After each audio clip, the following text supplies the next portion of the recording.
பல்லாண்டு பல்லாண்டு பல்லாயிரத்தாண்டு பல கோடி நூறாயிரம் மல்லாண்டதிந்தோள் மணிவண்ணா உன் சேவடி செவ்வித்திருக்காப்பு அடியோமுடும் நின்னொடும் பிரிவின்றி ஆயிரம் பல்லாண்டு வடிவாயினின் வலமார்பினில் வாழ்கின்ற மங்கையும் பல்லாண்டு வடிவார் கோதி வலத்துறையும் சுடராழியும் பல்லாண்டு படைபோர் புக்கு முழங்குவ பாஞ்சரண்யம் பல்லாண்டே. வணக்கம்.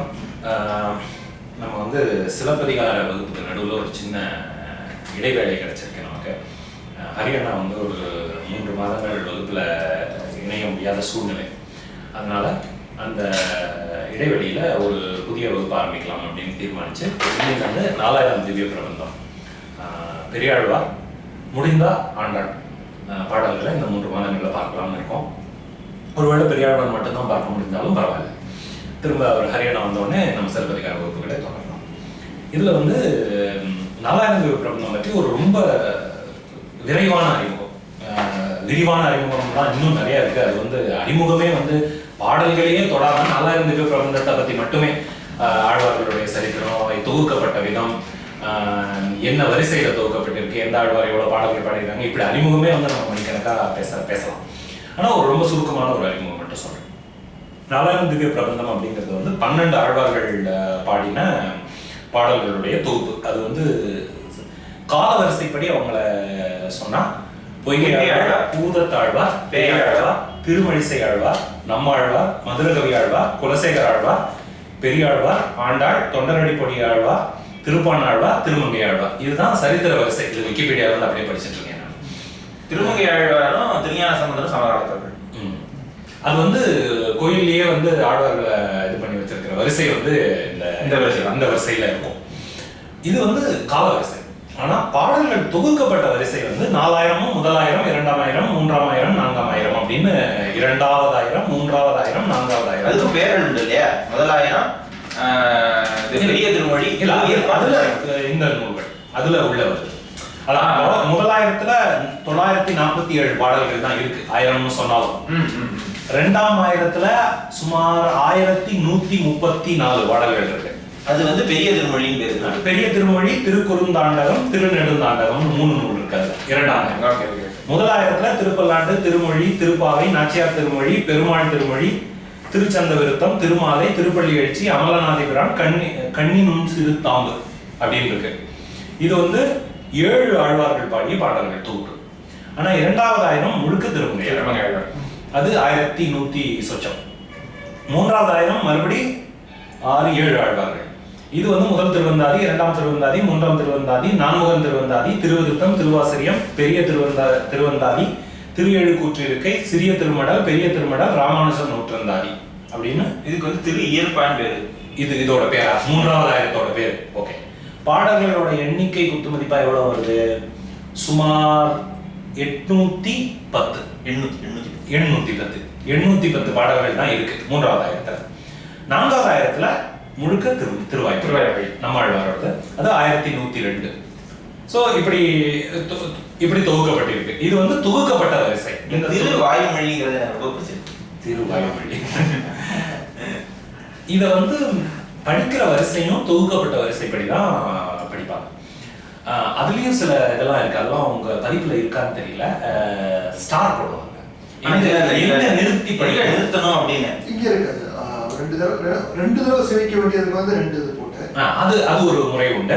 பிளஸ் ஸ்டார் போடுவாங்க பாசுரத்திலேயே, நடுவில் பாசுரத்திலேயே. அதாவது அது எங்க நிறுத்தணும் அப்படிங்கிறது வந்து ஸ்டார் போடுறது உண்டு. அதனாலதான் அந்த ராகமா பாடுறதெல்லாம் ஒத்துக்கவே மாட்டாங்க வெளிநாட்டுகள். அதாவது ஏன்னா அதுல இஷ்டத்துக்கு நிறுத்துவாங்க இல்லையா, ராகத்துக்கு அந்த மாதிரி இஷ்டத்துக்கு நிறுத்துவாங்க. இதுல வந்து எக்ஸாக்டா பொருள் புரியுற மாதிரி நிறுத்துவாங்க. ஒரு எக்ஸாம்பிள் சொல்றேன். திருப்பாவையில அந்த பாட்டு வரும்ல, அது பேர் என்ன? கறவைகள் பின் சென்று கானம் சேர்ந்தும்போம், அறிவொன்றம் இல்லாத ஆய்வுலத்தூர் தண்ணி பிறகு பெருந்தண்ணி புண்ணியமே அப்படியும். இது வந்து எப்படி படிக்கணும்னா, அவங்க படிக்கும்போது கறவைகள் பின் சென்று கானம் சேர்ந்தும்போம் ஸ்டாப், அறிவொன்றம் இல்லாத ஆய்வுலத்து ஸ்டாப், உந்தண்ணை பிறவி பெருந்தண்ணி புண்ணியம் யாமுடையோ ஸ்டாப். இத வரியா படிச்சோம்னா அறிவொன்றும் இல்லாத ஆய்வுலத்து உந்தண்ணைன்னு வரும். அதாவது என்ன சொல்றாங்கன்னா, நாங்கள் அறிவொன்றும் இல்லாத ஆய்வுலத்தவர்கள், ஆனா எங்களுக்கு இருக்கிற அட்வான்டேஜ் என்ன தெரியுமா? உங்கண்ணி பிறவி பெருந்தண்ணி புண்ணியம் அப்படி நாங்க யாதவர்கள். நீ எங்க குலத்துல பிறந்ததுனால உன்னை பிறவியாக கொண்ட புண்ணியம் எங்களுக்கு இருக்கு அப்படின்னு நான் சொல்ல வருது. அதை அறிவொன்றும் இல்லாத 1000 உந்தண்ணியும் படிச்சா என்ன ஆகும்? அவருக்கு அறிவில்லைன்னு ஆயிடும். அதனால இந்த ராகவா பாடுறத ஒத்துக்கவே மாட்டாங்க. இந்த அவங்க அந்த ராகத்துல பாடுவாங்க இல்லையா? அப்ப நான் பாடுங்க கரை எடுப்பின் சிந்து காரணம் சேர்ந்துருப்போம் அறிவொன்றும் இல்லாத 1000 இந்த ராகத்தை தான் பாடணும். வேற எதையும் அவங்க ஒத்துக்க மாட்டாங்க. இது ஒரு அவசியமான விஷயம் தான். இதுல பக்தி இலக்கியங்கள்ல நாராயண பிரபந்தம் அளவுக்கு வாசிப்பு ஒழுங்கு இன்னைக்கு பின்பற்றப்படுறது இல்லை. தேவாரத்துக்கெல்லாம் பண்ணமைச்சிருக்கு, இதெல்லாம் இருக்கு. ஆனா அது ஓதுவார்கள் பின்பற்றுறாங்களே தவிர அடுத்த நிலையில படிக்கிறவங்க, இப்ப நீங்களும் நானும் தேவாரம் படிச்சா யாரோ ஒருத்தர் அந்த முறையை சொல்லி கொடுத்தாதான் நம்ம அதை முறை படிக்கணும். ஆனா நாராயண பிரபந்தத்துக்கு ஒரு ட்ரெடிஷனே இருக்கு. இன்னைக்கும் இந்த சந்தைன்னு சொல்றாங்கல்ல, அந்த வைணவர்கள் அவங்களுடைய குழந்தைங்களுக்கு நாராயண பிரபந்தத்தை எப்படி ஓதுறதுன்னு சொல்லி கொடுக்கும்போது இந்த எங்க நிறுத்தணும், எதை 2 தடவை படிக்கணும், அந்த மரபை அப்படியே அவங்க தொடர்ச்சியா கொண்டு போறாங்க. அது ரொம்ப ஒரு முக்கியமான விஷயம். ஏன்னா அது ஒரு அந்த ஆழ்வார் இப்ப இந்த 108 திருப்பதிகள்ன்றதும் ஆழ்வார்களை பேஸ் பண்ணி அமைஞ்சதுதான். அவங்க போய் தரிசிச்சு பாடின 108 தலங்களை 108 திருப்பதிகள் சொல்றாங்க. மங்களாசாசனம் செய்யப்பட்டது. ஸோ அந்த கோயில்களுக்கு போறது அது ஒரு மரபா இருக்கு. 108 திருப்பதியில எத்தனை நம்ம பார்த்துருப்போம் அப்படிங்கிற அந்த ஒரு இதை ஃபாலோ பண்றது. 106 ஆமா, அது எத்தனை நம்ம பார்க்க முடியும் அப்படிங்கிறது. ஸோ அதில் எல்லாமே இந்த நாராயண பிரபந்தத்தை சார்ந்து வர்றதுனால அவங்க அந்த மரபை ரொம்ப ஒரு கட்டுக்கோப்போட பின்பற்றிட்டு கடைசி 2 என்ன வைகுண்டம் அப்புறம் திருப்பார்கடல். சரி, அது அது அது அது மரபு. இந்த வரிசைப்படி படிக்கிறது மரபு. இன்னொன்று இந்த ஒவ்வொரு ஆழ்வாருடைய ஒர்க் ஆரம்பிக்கும் போதும் என்ன ஒர்க் ஆரம்பிக்கும் போதுன்னு சொல்றேன்னா, உதாரணத்துக்கு நம்மாழ்வார் 3வது ஆயிரத்திலேயே வந்துடுறாரு. அப்புறம் 4வது ஆயிரம் முழுக்க அவருடைய அப்படி வருது. ஆனா 3வது ஆயிரத்துல நம்மாழ்வாரோட முதல் பாட்டு எப்போ வருதோ அப்போ அவருக்கு தனியன்கள் எழுதிருப்பாங்க. அது அவர் எழுதுனது கிடையாது, அவரை போற்றி. அது சில தனியார் எழுதுறது நாதமுனிகள் தொகுத்தவர். இது அது தனியும் இருக்கு. இது பெரியார் தனியான ஸ்ரீ நாதமுனி ஃபர்ஸ்ட் ஆரம்பிச்சது நாதமுனிகள் தான் கொடுத்துருக்காரு. அப்புறம் பாண்டியப்பட்டர் ஒன்று. அதான் நான் சொல்ல வந்தேன். எல்லா தனியன்களும் நாதமுனிகள் எழுதுனதா எனக்கு நினைவில்லை. தனியன்கள் அந்தந்த இதை பொறுத்து மாறும். அது ஒண்ணு. இன்னொன்னு அடிவரிசைன்னு சொல்லிட்டு ஒண்ணு உண்டு.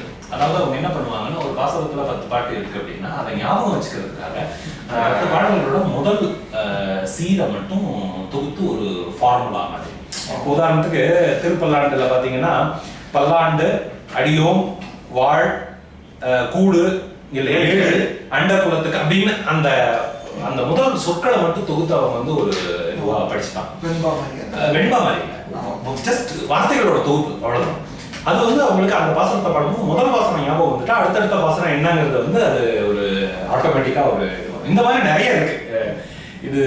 இது சார்ந்து சொல்ல வேண்டியது. பட் அது எல்லாத்தையும் நம்மளால இங்க பேச முடியும்னு தோணல. ஏன்னா நமக்கு தெரிஞ்சதை தான் நம்ம இங்க இது பண்றோம். அது ஒண்ணு. 2வது, உரை சொல்லும் போது நாராயணத்துக்கு பலவிதமான உரைகள் சொல்லுவாங்க. ஒண்ணு தமிழ் உரை. இப்ப நம்ம பார்க்க போறது அதுதான் சொல்லுக்கு உரை. இப்போ இந்த சொல்லுக்கு என்ன பொருள் அதை மட்டும் பார்க்கறது ஒரு சொல் உரை அல்லது பத உரை, அதை எப்படி வேணா நம்ம சொல்லலாம்.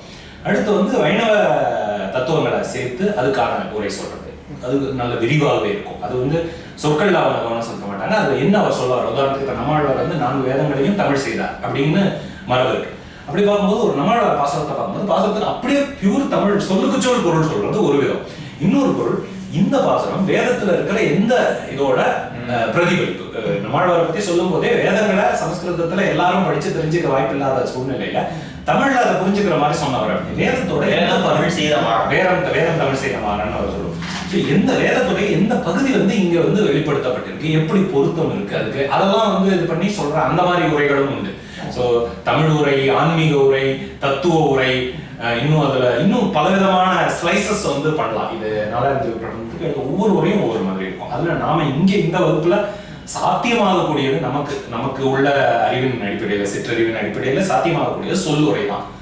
அங்கங்க கதைகள் சொல்லலாம். நம்ம இந்த ஒரு வரி முதலை வாயிலிருந்து யானையை காப்பாற்றியவன் வந்தா அங்க வந்து வர்ற ஒரு கதையை நம்ம சொல்லலாமே தவிர அது என்ன தத்துவத்தின் அடிப்படை சரணாகதி தத்துவம்னா அது என்ன அந்த அந்த விரிவான ஒரு அவஸ்தை வந்து பண்ணக்கூடிய சூழ்நிலையும் நமக்கு இல்லை, அதுக்கான தகுதியும் நமக்கு இல்லை. அதுக்கான ஒரு ஆசிரியர் நமக்கு கிடைச்சா அவங்க கிட்ட இருந்து அதை கத்துக்கிறது தான் வந்து சரியாக.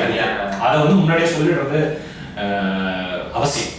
ஏன்னா யார் வேணா உரை எழுதலாம், எளிய உரை நாலாயிரத்தி பிரபந்தத்துக்கு யார் வேணா எழுதலாம். நான் பார்த்த வரைக்கும் ஆழ்வார்களுடைய தமிழ் எளிமைன்னா அவ்வளோ எளிமை, எந்த விதத்திலையும் உங்களுக்கு வந்து குழப்பத்துக்கு இடமே கிடையாது. ஆழ்வார்களுடைய பாடல்கள்ல குறிப்பா வெண்பா வடிவத்தில் எழுதப்பட்ட பாடல்கள்லாம் எளிமைன்னா அவ்வளோ எளிமை. உங்களுக்கு அந்த காலகட்டத்துக்கு அவ்வளோ எளிமையான ஒரு பாடல் வந்து அமைஞ்சிருக்கு. அதுவும் நம்மாழ்வாருடைய பாடல்கள்னா அதுல அவ்வளோ ஆழமான தத்துவங்கள் இருக்கு. ஆனா அவ்வளோ எளிமையா அவர் வெளிப்படுத்திட்டு போறார் அப்படின்னு சொல்லும்போது நமக்கு வந்து ஒரு பிரமிப்போம். அந்த அந்த நிலையில தான் நம்ம வந்து நாலாயிரத்தி பிரபந்தத்தை பார்க்கிறோமே தவிர அதுக்கு மேல அடுத்தடுத்த அடுக்குகள்ல இன்னும் ஆழமான பொருள்கள், ஓகே அடுக்குகள் மேல போதா கீழே போதாங்கிறது வேற இது, அதுல இன்னும் ஆழமான பொருள்கள்லாம் இருக்கு. அதெல்லாம் நம்மளால பார்க்க முடியும்னு எனக்கு தோணுது. ஆனா நாம ஒரு 4-5 பேர் சேர்ந்து படிக்கும் போது நிச்சயமா ஒருத்தருக்கு தோணலைனாலும் இன்னொருத்தருக்கு அந்த கருத்துகள் தோணும். அதை வந்து நம்ம பகிர்ந்துக்கும் போது அது இன்னும் பயனுள்ளதா இருக்கும் அப்படின்ட்டு நான் நம்புறேன். அந்த அடிப்படையில முதலாம் ஆயிரத்துல இருக்கிற பெரியாழ்வாருடைய திருப்பல்லாண்டுல தொடங்குறோம். இன்னொன்னு இந்த கட்டமைப்பு வந்து பாத்தீங்கன்னா பொதுவா 10 பாடல்கள் கொண்ட தொகுப்பா இருக்கும். பொதுவா முதல் 10, 2ஆம் 10, 3ஆம் 10 அப்படின்னு போவாங்க. அதுல சில அதிகமா எழுதப்பட்டது இல்லையா, பதிகமா எழுதப்பட்டதுதான். பட் எல்லாமே அப்படி கிடையாது. உதாரணத்துக்கு இந்த திருப்பாவை வந்து 30 பாடல்களுடைய ஒரு தொகுப்பா இல்லையா, அந்த உதாரணத்துல சொல்றேன். எல்லாமே 10 அப்படின்னு கிடையாது. உதாரணத்துக்கு இந்த திருப்பல்லாண்டு 12 பாடல் இருக்கு முதல் இது. திருவாசகம் வந்து நம்மளோட வந்து 7 பாடல் தான். அந்த மாதிரி வந்து நம்பர் மாறுபடும். பொதுவா 10 11 இந்த அளவுல இருக்கும் அப்படின்னு சொல்லலாம். இன்னொன்னு அதை வந்து முதல் 10, 2ஆம் 10 பிரிச்சு வச்சிருக்காங்க. இன்னொன்னு தீமேட்டிக்கா இருக்கும் சில சமயங்கள்ல. உதாரணத்துக்கு பெரியாழ்வார் வந்து குழந்தை கண்ணனை பார்க்க வந்தவர்கள் கொண்டு வந்த பரிசுகளை பத்தி ஒரு பாசனம், ஒரு பதிகம் பாசனம் சொல்லிட்டு ஒரு பதிகம் மாதிரி 10 பாடல்கள். அது 10 பாடல்களுமே இந்திரன் இதை கொண்டு வந்தான், சிவன் ருத்ரன் இதை கொண்டு வந்தான், காளி இதை கொண்டு வந்தான். அந்த மாதிரி வந்து அந்த அது ஒரு தீம் மாதிரி இருக்கு. இன்னொன்று கண்ணனை குளிக்க அழைக்கும் பாடல்கள் ஒரு 10 பாடல்கள், 10 ஒரே தீமா. இது ஒரு வகையான தீம். இன்னொன்று கோயில் அடிப்படையில் எந்த 108 திருப்பதியில எந்த திருப்பதியில இருக்கிற எழுந்தொழில் இருக்கிற பெருமாளை பாடியிருக்காங்கிறத பொறுத்து 10 பாடல்கள் அல்லது 11 பாடல்களும் அந்த பெருமாளை பத்தின பாடல்களாவே இருக்கும். இது ஒரு வந்து தேவாரம் பூரா அப்படிதான், தேவாரம் முழுக்கவே இருக்கும். அந்த இது ஒரு இறைவனை பத்தி 10 பாட்டு, அது 11 பாட்டு, அது மட்டும்தான் அந்த ஆர்டர்ல தான் எப்பவுமே இருக்கும். அது ஒரு வகை. இன்னொன்று வந்து எனக்கு இதை படிச்சிருக்கேன்னா எனக்கு டக்குனு ஞாபகம் வர மாட்டேங்குது. ஆனா இந்த தீம் ஒரு கருத்து அடிப்படையிலான தீமும் இல்லாம கோயில் அடிப்படையிலான தீமும் இல்லாம 10 பாடல்கள் தொகுக்கப்பட்ட தொகுப்புகளும் இருக்குன்னு நினைக்கிறேன். எனக்கு அவ்வளோ my memory is not that strong. வரும்போது பார்த்துக்கலாம். பட் நம்ம பார்க்க வேண்டியது என்னன்னா சில பகுதிகள் ரொம்ப நீளமாகவும் இருக்கும், சில பகுதிகள் ரொம்ப குறுகலாகவும் இருக்கும். ஏதோ ஒரு அடிப்படையில் அவை தொகுக்கப்பட்டிருக்கு. நாதமுனிகள் வந்து அதை தொகுத்தார். நாதமுனிகள் அதை தொகுத்தது தனிகள், அதை வந்து நம்ம தனியாக பேசணும். நீங்க பட்டிருக்கீங்களான்னு தெரியல, இந்த 11 சைவ திருமுறைகளும் தொகுக்கப்பட்ட வரலாறு வந்து அண்ணாமலை பதிப்பகம் 2 அண்ணாமலை பல்கலைக்கழக பதிப்பகம் 2 தொகுதிகளா வெளியிட்டிருக்காங்க. நல்ல பெரிய பெரிய புக்கு. அதை படிச்சா ஒரு த்ரில்லர் நாவல் படிக்கிற மாதிரி இருக்கும். அவ்வளோ வந்து இந்த திருமுறைகளை தொகுக்கிறதுக்கு அவ்வளோ பாடுபட்டு இருக்காங்க. அந்தந்த இதுல வந்து எங்க யாருகிட்ட இருந்தது ஏடுகள் என்ன இது தேடின மாதிரி திருமுறைகளை தொகுத்தவங்களுடைய தேடல். அதே மாதிரி நாலாயிரத்தி பிரபந்தத்தை வந்து தேடின அந்த இது எங்க இருந்தது, எப்படி அது வந்து நாதமுனிகள் யாரை பேச யாருக்கிட்ட அனுப்புனாங்க, எப்படி அவருக்கு கிடைக்க ஆரம்பிச்சது இந்த படம், அதுவும் இருக்கு. அதை யார் வெளியிட்டிருக்காங்கன்னு எனக்கு தெரியல. பட் அது வந்து பரவலா கதையாவே சொல்லப்படுது. நாதமுனிகளுடைய வரலாறு நீங்க படிச்சீங்கன்னா இந்த கதை அதுல இருக்கும். அவர் போய் யார் எந்த ஊருக்கு போய் யார்கிட்ட கேட்டார், அவரை யார்கிட்ட அனுப்பிச்சாங்க, யார் வந்து அவரை காத்துக்க சொன்னாங்க, இது எல்லாமே இருக்கும் உங்களுக்கு. ஸோ இது ஒரு தனி சரித்திரம். அதான் சொல்ற மாதிரி இதை எடுத்தா இதுலயே வந்து ஆழ்ந்து போற அளவுக்கு இதுல விஷயம் இருக்கு. வாழ்நாள் முழுக்க படிக்கிற அளவுக்கு வந்து நாலாயிரத்தி பிரபந்தம் மட்டும் எடுத்துட்டா இருக்கு. திருமுறைகளை எடுத்துக்கிட்டா ஒரு திருமுறையை வச்சே நீங்க வந்து 10 வருஷம் 15 வருஷம் படிச்சு தெரிஞ்சுக்கக்கூடிய, ஆராய்ச்சி பண்ணி தெரிஞ்சுக்கக்கூடிய விஷயங்கள், இன்னும் கண்டுபிடிக்கப்படாத விஷயங்கள் வேற அதுல இருக்கு. அது வந்து ஒரு இது. இன்னொன்னு இந்த 4000 பாடல்கள் இல்லை, 4000த்துக்கு கொஞ்சம் குறைச்ச பேர் 4000 திவ்ய பிரபந்தம்னு இருந்தாலும் 4000த்துக்கு கொஞ்சம் குறைச்ச. எக்ஸாக்ட் நம்பர் வந்து இங்க பார்த்தா தெரியும். இவர் வந்து 4000 கொண்டு வந்துட்டாரு. ஐ திங்க் ராமானுஜ நூற்றந்தாதியை வந்து கொண்டு வந்து சேர்த்து 4000 கொண்டு வந்துருக்காங்க. ஏன்னா ராமானுஜ நூற்றந்தாதி வந்து 12 ஆழ்வார்கள் எழுதுனது இல்லை, திருவரங்க தமுதனார் எழுதுனது. அது வந்து அதை கொண்டு வந்து 4000 கவுண்டை கொண்டு சொல்லணும்னு இருக்காங்க. 4000க்கு கொஞ்சம் குறைச்சார். சரி, இப்போ வந்து நம்ம என்ன பண்ணலாம், இப்போ பெரியாழ்வார்ல ஆரம்பிக்கலாம். பெரியாழ்வார்ல நம்ம முதல்ல பார்க்க போகிறது திருப்பல்லாண்டு. இது வந்து பல்லாண்டு அப்படிங்கிறது பல்லாண்டு வாழணும் அப்படிங்கிற ஒரு வாழ்த்து. பல்லாண்டு அப்படின்னு சொன்னா பல்லாண்டு பாடுதல் அப்படின்னா பல்லாண்டு வாழ வேண்டும் என்று ஒருவரை வாழ்த்தி பாடுதல், அந்த ஒரு மரபு. பெரியாழ்வார் வந்து விஷ்ணு சித்தர்ங்கிறது அவருடைய இயற்பெயர். பெரிய ஆழ்வார் அப்படிங்கிற பெயர் ஏன் வந்தது அப்படிங்கிறதுக்கு ஒரு இது சொல்லுவாங்க. அவர் பாடின பாடல்களுடைய எண்ணிக்கை அடிப்படையிலையும் அவர் 12 ஆழ்வார்கள்ல முதலாவது கிடையாது. வாழ்ந்த காலத்தின் அடிப்படையிலும் அவர் 12 ஆழ்வார்கள்ல முதலாவது கிடையாது. கருத்து அடிப்படையில ரொம்ப ஆழமான கருத்துக்களை சொன்னார் அப்படின்னு ஆழ்வார் வந்து முதன்மை பெறுகிறார். இப்படி எல்லாரும் இருக்க இவருக்கு பெரியாழ்வார்ங்கிற பெயர் வந்து ஏன் வந்ததுன்னா அதுக்கு பல்லாண்டு வந்து சொல்லுவாங்க. இறைவனுக்கு பல்லாண்டு பாடுற அளவுக்கு இறைவன் தான் நம்மளை வாழ்த்தணும், நாம இறைவனை வாழ்த்துற அளவுக்கு இறைவன் மீது பெரிய அன்பு கொண்டவர் அப்படிங்கிற அந்த அர்த்தத்துல அவர் வந்து பெரிய ஆழ்வார் அப்படின்னு சொல்லிட்டு சொல்லுவாங்க. இந்த ஆழ்வார்ங்கிற சொல்லே வந்து ஆழ்தல், அந்த அடிப்படையில தான் பயன்படுத்தப்படுது. இப்பவும் வந்து கடவுள் பக்தியில ஆழ்ந்து காணப்படுகிற எல்லாரையும் ஆழ்வார்கள்னு சொல்றோம். இந்த 12 ஆழ்வார்கள் வந்து 4000 பிரபந்தம் பாடி ஆழ்வார்கள். மற்றபடி வந்து நம்ம இப்போ லட்சுமணனை பத்தி சொல்லும் போது கூட லட்சுமண ஆழ்வார் அப்படின்னு சொல்லுவாங்க, விநாயகர் வந்து தும்பிக்கை ஆழ்வார்னு சொல்லுவாங்க. இந்த மாதிரி வந்து இந்த ஆழ்வார்கள்ங்கிற பதம் வந்து பக்தியில் ஆழ்கிற யாருக்கு வேணா பயன்படுத்தலாம். அதுல இந்த 12 பேர் வந்து அப்படி இன்னொன்று 4000 பிரபந்தம் வந்து வடமொழிச்சோம், திவ்ய பிரபந்தம் ரெண்டுமே வடமொழிச்சோம். தமிழ்ல வந்து அருளி செயல்னு சொல்லுவாங்க. ஆழ்வார்கள் அருளி செயல், அதுதான் அருளி செயல்ங்கிறது திவ்ய பிரபந்தத்துக்கான தமிழ் பெயர். ஆழ்வார்கள் அருளி செய்த பாடல்களின் தொகுப்பு அப்படிங்கிற பொருள். ஆழ்வார்கள் அருளி செயல் அது வந்து மயரார மதிநலம் அருள பெற்ற ஆழ்வார்கள். அது இது திருவாய்மொழியில முதல் பாட்டு, உயர்வர உயர்நலம் உடையவன் மயரார மதிநலம் அருளி நினைவனவன், எடுத்து பயன்படுத்தியிருக்காங்க. அதனால ஆழ்வார்கள் அருளி செயல் அப்படின்னு சொல்லுவாங்க. திவ்ய பிரபந்தங்கிற வடமொழி பெயரை பயன்படுத்த விரும்பாதவர்கள் ஆழ்வார்கள் அருளி செயல்னு சொல்லுவாங்க. அது ரொம்ப அழகான சொல். ஆழ்வார்கள் அருளி செய்த பாடல்களின் தொகுப்புங்கிற அந்த பொருள்ல ரொம்ப அற்புதமான பெயர். ஸோ அந்த விதத்துல இப்ப திருப்பல்லாண்டு ஆரம்பிப்போம். முதல் பாட்டு அவர் ஏற்கனவே பாடிட்டார், இருந்தாலும் படிச்சிருங்க சீக்வன்ஸ்க்காக. பல்லாண்டு பல்லாண்டு பல்லாயிரத்தாண்டு பலகோடி 100,000 பல்லாண்டு தின்தோள் மொழிவன்னா உன் செவ்வடி செவ்வி திருக்காப்பு சேவடின்னு ஒரு பாடம். இப்போ பல்லாண்டு பல்லாண்டு பல்லாயிரத்தாண்டு பல கோடி 100,000 ஆண்டு அப்படி படிச்சுக்கணும். அதாவது பல ஆண்டுகள், பல ஆயிரம் ஆண்டுகள், பல கோடி 100,000 ஆண்டுகள். என்ன மல் ஆண்ட தின்தோள் மணிவண்ணா. மல்லுனா மல்லர்களை ஆண்டவர் அப்படின்னா கம்சன் அனுப்பின மல்லர்களை வென்று அதன் பிறகுதான் போய் கம்சனை வதம் செய்யலாம். அந்த பொருள் மல். மல் ஆண்ட மல்லர்களை வலிமை கொண்ட, மல்னா வலிமைன்னே அர்த்தம். மல்லு வெட்டிங்கிறது அந்த இதில் வருதோ தெரியல, ரொம்ப கடினமான கீழ்த்தோடிங்கிறது பொருளாக தெரியல. மல் ஆண்ட தின்தோள் திண்மையான தோள்களை கொண்ட மணிவண்ணனே. மணிவண்ணாங்கிறது பொதுவா மணிவண்ணம் கொண்டவனே அப்படிங்கிற அந்த பொருள். கருப்பு மணிவண்ணா உன் செவ்வடி அல்லது சேவடி செம்மையான அடிகளை செவ்வி திருக்காப்பு அப்படின்னா என்றென்றைக்கும் குறைவில்லாத பாதுகாப்பு அதுக்கு கிடைக்கும். உன்னுடைய திருவடிகளுடைய அழகு, செவ்வினா அழகு, செவ்வி திருவடிகளுடைய அழகுக்கு 10,000 ஆண்டுகள் பல கோடி 100,000 ஆண்டுகள் அந்த திருவடிகள் பாதுகாப்பாக இருக்கட்டும் இவர் பண்றார். திருக்காப்பு அப்படிங்கிறது வந்து குறைவில்லாத பாதுகாப்பு அல்லது புனிதமான பாதுகாப்பு அப்படிங்கிற சொல்லலாம். இது 4 இது ஒரு வித்தியாசமான அமைப்பு. இப்போ தேவாரத்தெல்லாம் நீங்க எடுத்துக்கிட்டீங்கன்னா ஒரு பதிகத்துல 11 பாடல்கள் இருக்கு அப்படியே, அல்லது 10 பாடல்கள் எப்படி எடுத்துக்கிட்டோம்னாலும் 10 பாடல்களும் ஒரே மாதிரி அமைப்புல இருக்கும். ஆனா இங்க அப்படி கிடையாது. இந்த முதல் பாடல் வந்து 4 அடி, இன்ஃபேக்ட் அது 2 அடி எழுதப்பட்டிருக்கு. அடுத்தது 4 அடி. அந்த வடிவம் வந்து மாறும். திருவாசகமும் அதே மாதிரி தான். நீங்க முதல் பாட்டு ரொம்ப நீளமானது, அடுத்த பாட்டு ஒரு 5 அடியோ 6 அடியோ அது குறுகிருக்கும். அந்த ஒரு வடிவம் மாறி காணப்படும். அடியோமோடும் இன்னோடும் பிரிவின்றி 1000 பல்லாண்டு வடிவாய் நின்மத மாறிகள் வாழ்கின்ற மங்கையும் பல்லாண்டு வடிவார் ஜோதி வளத்துறையும் சுடராகியும் பல்லாண்டு படைப்போர் புக்கு முழங்கும் பாஞ்சன்யமும் பல்லாண்டு. பாஞ்சசன்யமும் பல்லாண்டு. பாஞ்சசன்யம். அப்புறம் கால வரிசையில பாத்தீங்கன்னா ஆழ்வார்கள் எல்லாருமே கம்பருக்கு முன்னாடி வரவங்க. ஆமா, அந்த விதத்திலையும் இந்த பாடல்களுடைய எளிமை வந்து ரொம்ப வியப்புக்குரியது.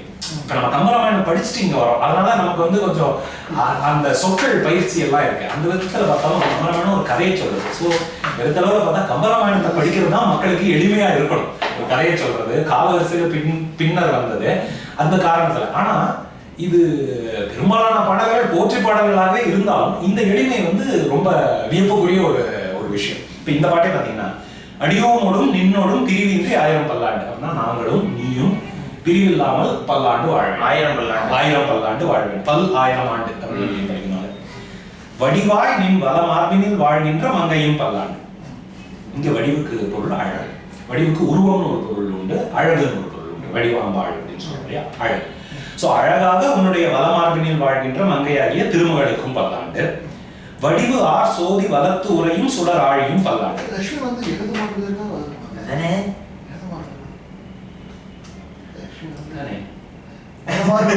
பொருந்திய மார்பின் அர்த்தமா? வல மார்பினா இருக்கலாம். வல மார்பினா அப்படி பொருள் எடுக்கலாம். பார்க்கணும் என்ன பொருள். இல்ல வலத்துக்கு வந்து வலம்னு சொல்ற வழக்கு இருக்கு. வலம் சொல்றதுதான் கரெக்ட். பார்க்கணும் அந்த பொருளாக தான் இருக்கும்னு தோணுது. செக் பண்ணலாம்.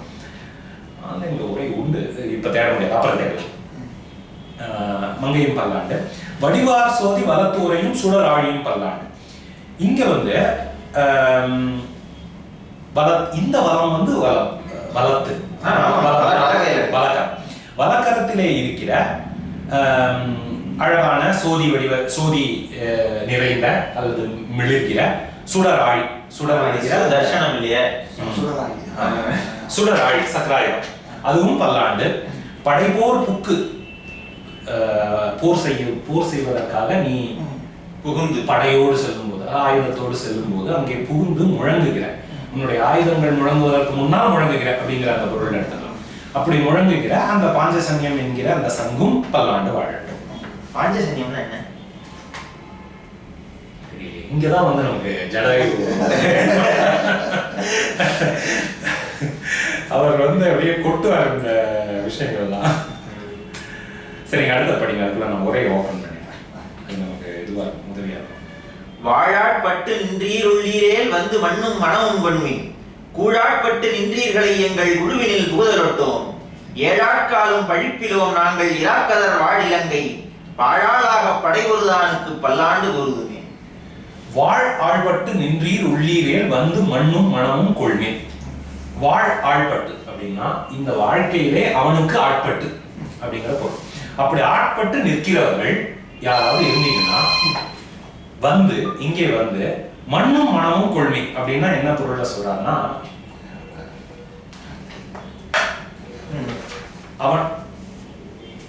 அவனுக்காக புழுதி மண்ணை சுமந்து கொண்டு வாருங்க அப்படிங்கிறார்.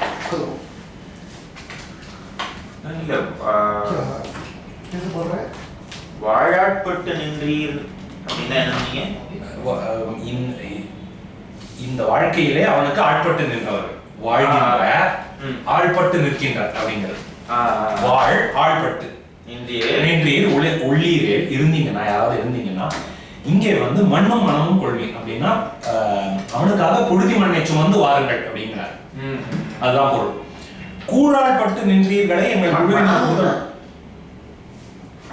மண்ணின் மனம்தான் இல்ல, மண்ணும் மனமும் கொள்மின்னு வருது. ஓபன் பண்ண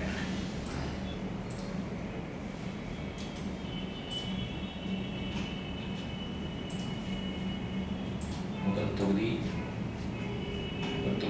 நம்மால் வரல ஆரம்பிக்கிறாங்க. இவங்க நம்மால் வரல ஆரம்பிக்கிறாங்க.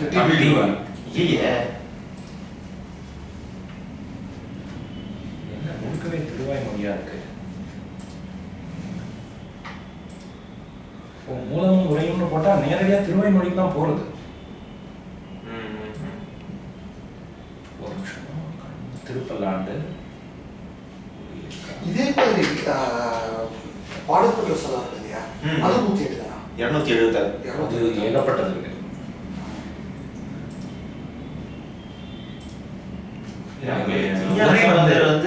தமிழ் வியூல உரை திருவாய் மொழிக்கு மட்டும்தான் இருக்கு. மற்றதுக்கெல்லாம் திராவிட வேதா. திருஞான சம்பந்தர் வந்து ரொம்பவே அழைஞ்சிருக்காரு. அதாவது அவர் கவர் பண்ண நிலம் வந்து ரொம்ப அதிகமா இருக்கு. அதாவது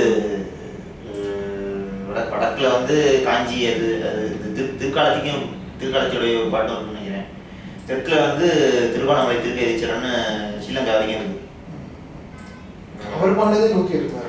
ஆமா 276. 3 பேர் சேர்ந்து. திருமார்பின் வலப்பக்கத்தில் தான் இருக்கு ரெண்டாவது பாட்டு.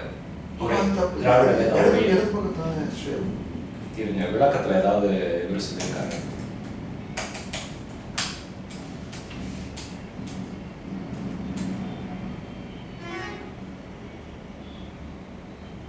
அதை வந்து அவங்க இது பண்ணவே இல்லை. ஒரு காஞ்சி பிரதிவாதம் பயங்கரம் அண்ணாங்கராச்சாரியார் எழுதிய விளக்க உரையிலையும் அதை பத்தி ஒரு வார்த்தை இல்லை.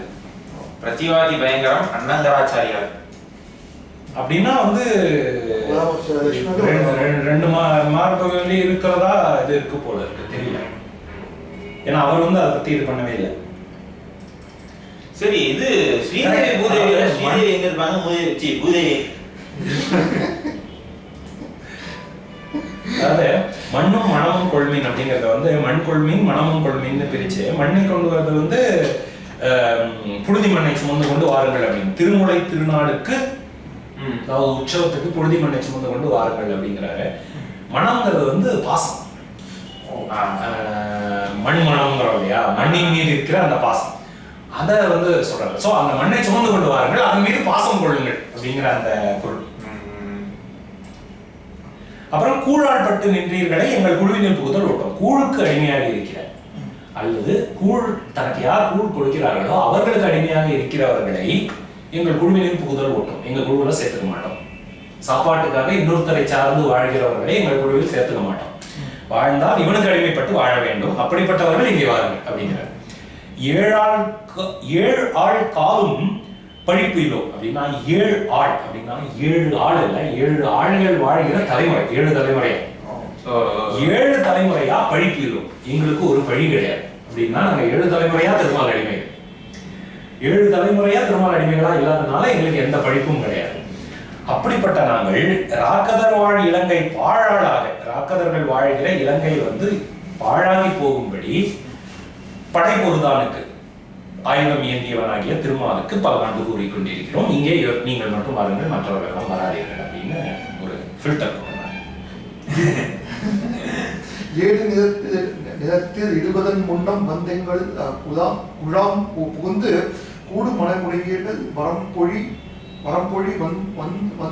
வந்தொதை கூடுமினோ நாடு நகரம் நன்கரிய நமோ நாராயணா என்று பாடு மனமுடை பத்தொருது வந்து பல்லாண்டு கூறுவீங்க.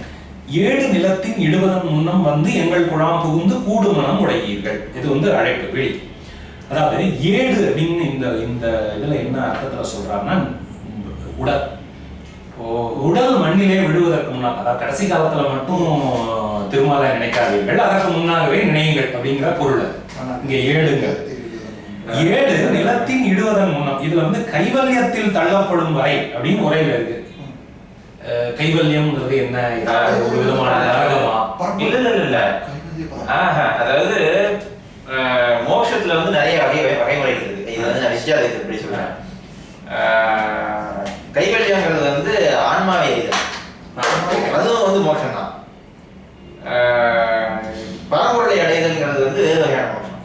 அட்லீஸ்ட் இவங்க வைணவர்கள் படி கைவல்யத்தை அடையிறது வந்து ஒரு மாற்று குறைவானது அப்படின்னு அவங்க சொல்லுவாங்க. பரம்பொருளை அடைகின்ற மோட்சம் தான் வந்து உயர்வானது. கைவல்யத்தை அடைவது வந்து ஆன்மாவை அறிந்து மோட்சம் அடைகிறது. அதுல வந்து நமக்கு பரம்பொருளின் பாதம் கிடைக்காது. ஓகே, அந்த 7 நிலத்தில் இடுவதன் முன்னம் அப்படிங்கறத வந்து பொல்லாத ஸ்தானமாகிய கைவல்யத்தில் உங்களை கொண்டு தள்ளுவதற்கு முன்னே அப்படின்னு பொருள் எடுத்துட்டு இருக்காங்க. அதாவது நம்ம வந்து சொன்ன மாதிரி சொற்பொருளா எடுத்துக்கணும் அப்படின்னா, உடல் தளர்வதற்கு முன்னால் எங்கள் குழாம் புகுந்து, பக்தர்களுடைய கூட்டத்திலே புகுந்து கூடுகின்ற மனம் உடையவர்களே வரம்பு ஒளி வந்து ஒல்லை கூடுவேன் அப்படின்னா, ஒல்லைன்னா உடனே வந்து சேர்ந்து கொள்ளுங்கள். ஒரு வரம்பு ஒளி அப்படின்னா வரம்பு ஒழிந்து இதுக்கப்புறம் போலாம், நடந்த அப்புறம் போலாம் அப்படின்னு எந்த வரம்பும் வச்சுக்காதீங்க, உடனே வந்துருங்க. ஒல்லைன்னா உடனே இமீடியட்டா யோசிக்காதீங்க. இது நடந்ததுக்கு அப்புறம் போய் பக்தர் கூட்டத்துல சேர்ந்துக்கலாம் அப்படின்னு சொல்லிட்டு காத்திருக்காதீங்க. நாடும் நகரமும் நன்கு அறிய நமோ நாராயணாய என்று பாடும் மனமுடை பக்தர், இது எல்லாமே தெரிஞ்ச பொருள் தான். பாடும் மனமுடை பத்தர்ங்கிறது வந்து பக்தர். அது வந்து காத்தா தமிழ்ல வந்து பக்கத்துல வராது. இந்த முத்தை திரு பத்தி இதுல வந்து முக்திக்கு வந்து முத்தி அப்படின்னு எழுதுவாங்க. அது மாதிரி பக்திக்கு வந்து பக்தி. முத்தை திருங்கிறது முத்தியா? முத்தை இல்ல, அந்த பாட்டுல வர அடுத்த இது பத்தி பத்தி திருநகை. அந்த பத்தி அப்படிங்கிற அந்த இது வந்து பக்தி. அந்த காத்தா தமிழ்ல பக்கத்துல வராதுன்னு இது இருக்கிறதுனால பத்தின்னு எழுதுவாங்க. அப்புறம் முத்தை திருநகை அத்திக்கிற எத்திச்சிரவனா முத்திக்கு ஒரு முக்திக்கு வந்து அங்க முக்தி வரும். முக்தி பக்தி ரெண்டுமே அங்க வர்றதுனால இந்த பக்தி பக்தரை பத்தி பேசும்போது அந்த பாட்டை கோட் பண்ணிடுறது. ஏன்னா அதுல எக்ஸாம்பிள்ஸ் பக்காவா இருக்கு. சோ அதனால பக்தர்னா பக்தர். சத்தி சரவணன்னு அது வேற எதுகை அமைஞ்சு வச்சு. அப்படிப்பட்ட மனமுடைய பக்தர்கள் அல்லது பக்தர்கள் யாராவது இருந்தீர்களானால் வந்து இங்கே நாராயணனுக்கு பல்லாண்டு கூறுங்கள். இவர் மட்டும் பல்லாண்டு சொல்லல, எல்லாரையும் வந்து பல்லாண்டு சொல்ல சொல்றேன். அண்ட குலத்துக்கு அதிபதியாகி அசுரர் இராக்கதரை இண்டை குலத்தை எடுத்து களைந்த இருடீகேசன் தனக்கு தொண்ட குலத்தினுள்ளே வந்து அடிதொழுது 1000 நாமம் சொல்லி பண்டை குலத்தை தவிர்த்து பல்லாயிரத்தாண்டு என்மினே. அண்ட குலத்துக்கு அதிபதியாகி அண்டர்கள், அதாவது தேவர்கள், வானுலகத்தவர்கள், அவர்கள் வாழ்கிற உலகங்களுக்கு எல்லாம் அதிபதியாகி மாறி அசுரர் ராக்கதரை இண்டை குலத்தை எடுத்து களைந்த இருடிகேசன் ரிஷிகேசன். அப்படின்னா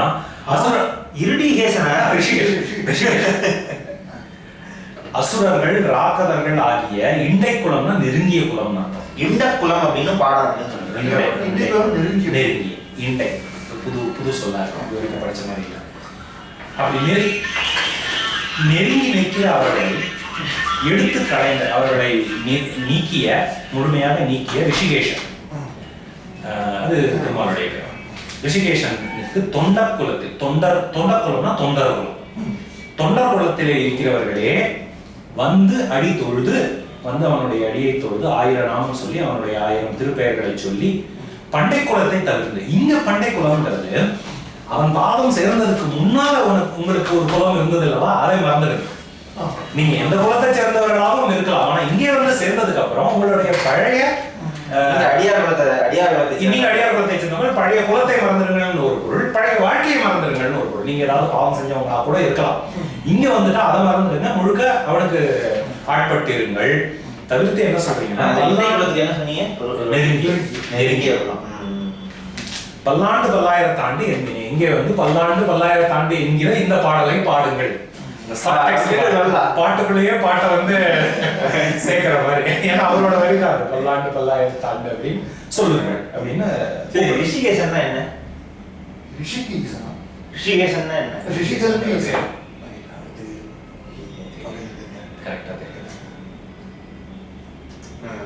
ஜடாயு இருந்தா இதெல்லாம் பிரச்சனை சர்வசாதாரண விளக்கம் சொல்லிட்டு போயிடுவார். நாம வந்து டிக்ஷனரி தேவை ஒவ்வொரு எந்தை தந்தை தந்தை தம் மூத்தப்பன் 7 படி கால் துவங்கி வந்து வழி ஆட்செய்கின்றோம். திருவோண திருவிழவில் அந்தியம் போதில் அரியுருவாகி அரியை அழித்தவனை பந்தனை தீர பல்லாண்டு பல்லாயிரத்தாண்டென்று பாடுதுமே. ரிஷிகேசன்னா இந்திரியங்களை அடக்கி ஆள்பவன் அர்த்தம்.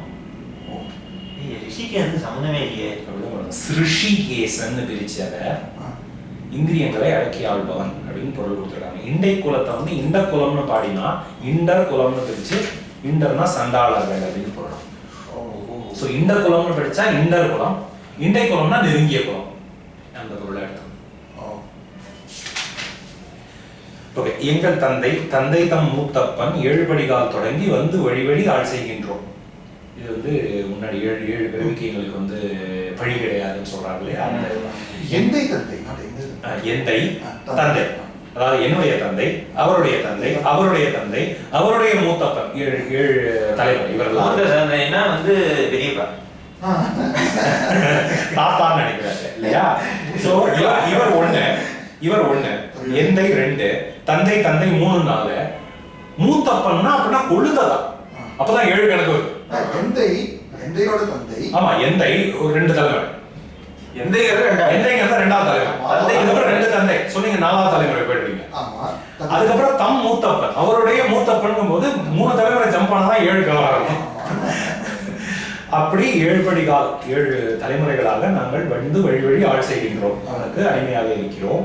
திருவோண திருவிழாவில் விழாவில்ங்கிறது வந்து விழாவில் அப்படின்னு போனாலும் திருவோண திருவிழாவில் ஓண திருவிழாலாம் தமிழ்நாடு நடந்ததுன்னு தெரியும்.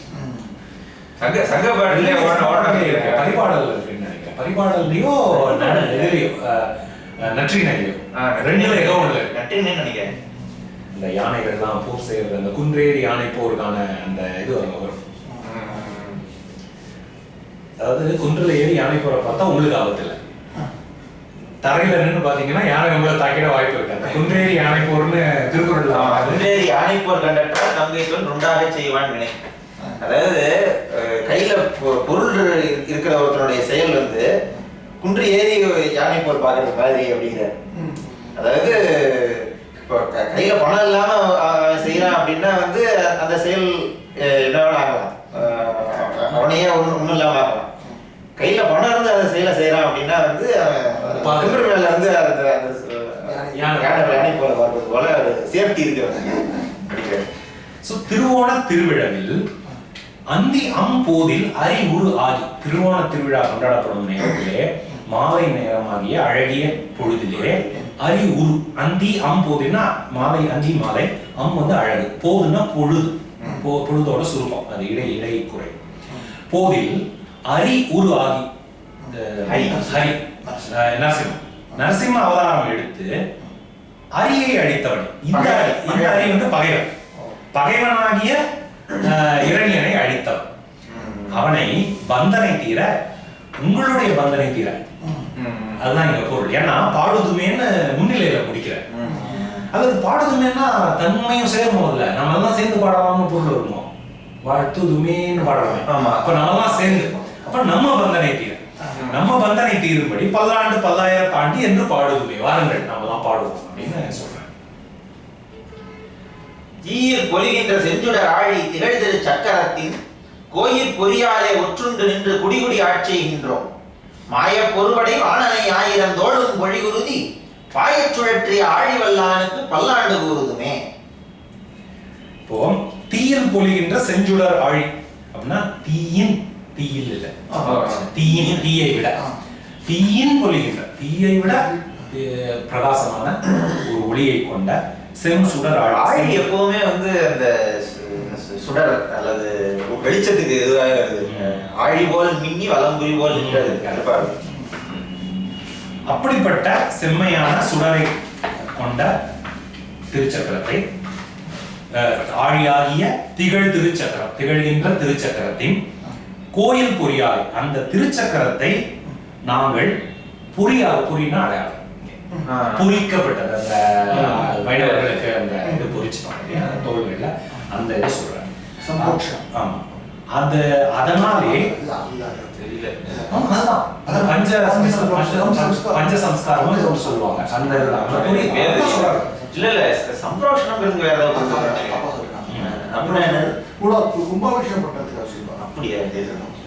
அப்படிப்பட்ட அந்த ஆழியையும் திருச்சக்கரத்தையும் நாங்கள் வந்து எங்களுடைய தோள்களிலேயே அடையாளமாக கொண்டிருக்கிறோம். கோயில் புரினா புனிதமானன்னு நினைக்கிறேன். பார்த்துருக்கோம் கரெக்டா சொற்பொருளா பார்த்துருக்கோம். இடம் கோயில்னா இடம்னா நாட் லெஃப்ட் பிளேஸ் ஒரு நிலைத்திருக்கிற அப்படிங்கிற அர்த்தத்தை எடுத்துக்கலாம். ஸ்தானம் ஆகியன்னு சமஸ்கிருத பொருள். இது ஃபுல்லா மணி பிரவாளம்ல இருக்கும். இந்த உரை முழுக்க திராவிட வேத உரை. யார் எழுந்தது? யார் பத உரை யாருன்னு தெரியல. விளக்க உரை வந்து நம்ம பயங்கரம். இல்ல அது வந்து பிரதிவாதிகளுக்கு வந்து பயங்கரமான பயம் கொடுக்கக்கூடியவர் அர்த்தம். அப்படியே அவர் வாதம் பண்ணவே இல்லையே. சோ அப்படிப்பட்ட பொறியை நாங்கள் அதை எங்களுடைய அடையாளமாக கொண்டிருக்கிறோம். ஒற்றுண்டு அப்படின்னா ஒற்றிக்கொண்டு நாங்கள் நிற்கிறோம். குடி ஆட்சிகிறோம். பரம்பரையாக குடும்பமாக அவருக்கு அடிமைப்பட்டு நாங்கள் அவர் சொன்னதை செய்கிறோம். அவருக்கு வேண்டிய கைங்கரியத்தை செய்கிறோம் அப்படிங்கிறது. உமக்கே நாம் ஆட்சியோம். உற்றவனையாகவும் உமக்கே நாம் ஆட்சியோம். அவங்கள் மாற்றியிருப்பார். மாயப் பொறுபடை வாணனை 1000 தோளும் புழிகுருதி பாயச் சுழற்றிய ஆழிவல்லானுக்கு. அதாவது மாயத்திலே வல்லவன், மாயம் கமா பொறுபடை, போர் செய்கிற படை, அதை கொண்ட வாணன், பாணாசுரன். அப்படிப்பட்ட பாணாசுரனை அவனுக்கு 1000 தோள், அவனுடைய 1000 தோள்களில் இருந்தும் குருதி பொழியும்படி, 1000 தோளும் பொழி குருதி பாய, 1000 தோள்களில் இருந்தும் பொழிந்து கொண்டிருக்கிற குருதி எங்கும் பாயும்படி சுழற்றிய ஆழிவல்லான். 1000 தோள் யாருக்கு? இவருக்கு பெருமாள் இல்ல இல்ல, அவனுக்கு பாணாசுரன். ஆமா, 1000 தோளும் பொழி குருதின்னு தானே வருது, அவனுடைய தோள்கள் தானே. Okay okay. ஏன்னா இது பெருமாளுக்கு 1000 கைகளா? 1000 கைகள் 1000 தோள்கள் தான். ஓகே. பாணாசுரன் பார்த்துக்கலாம்.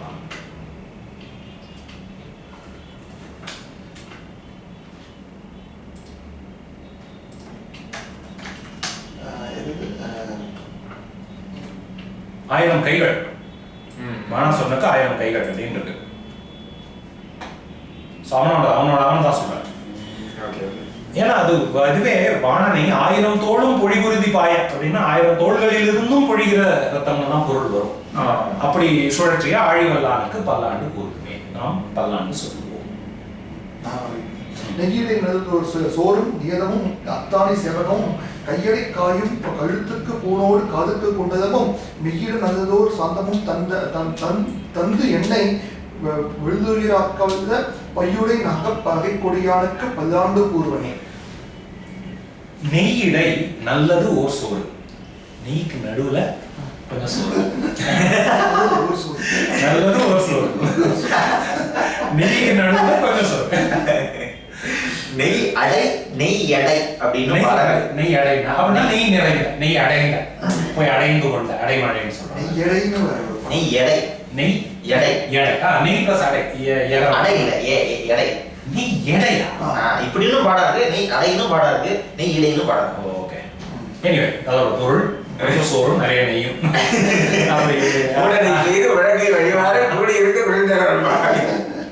அப்படி நான் சாப்பிட்டேன்.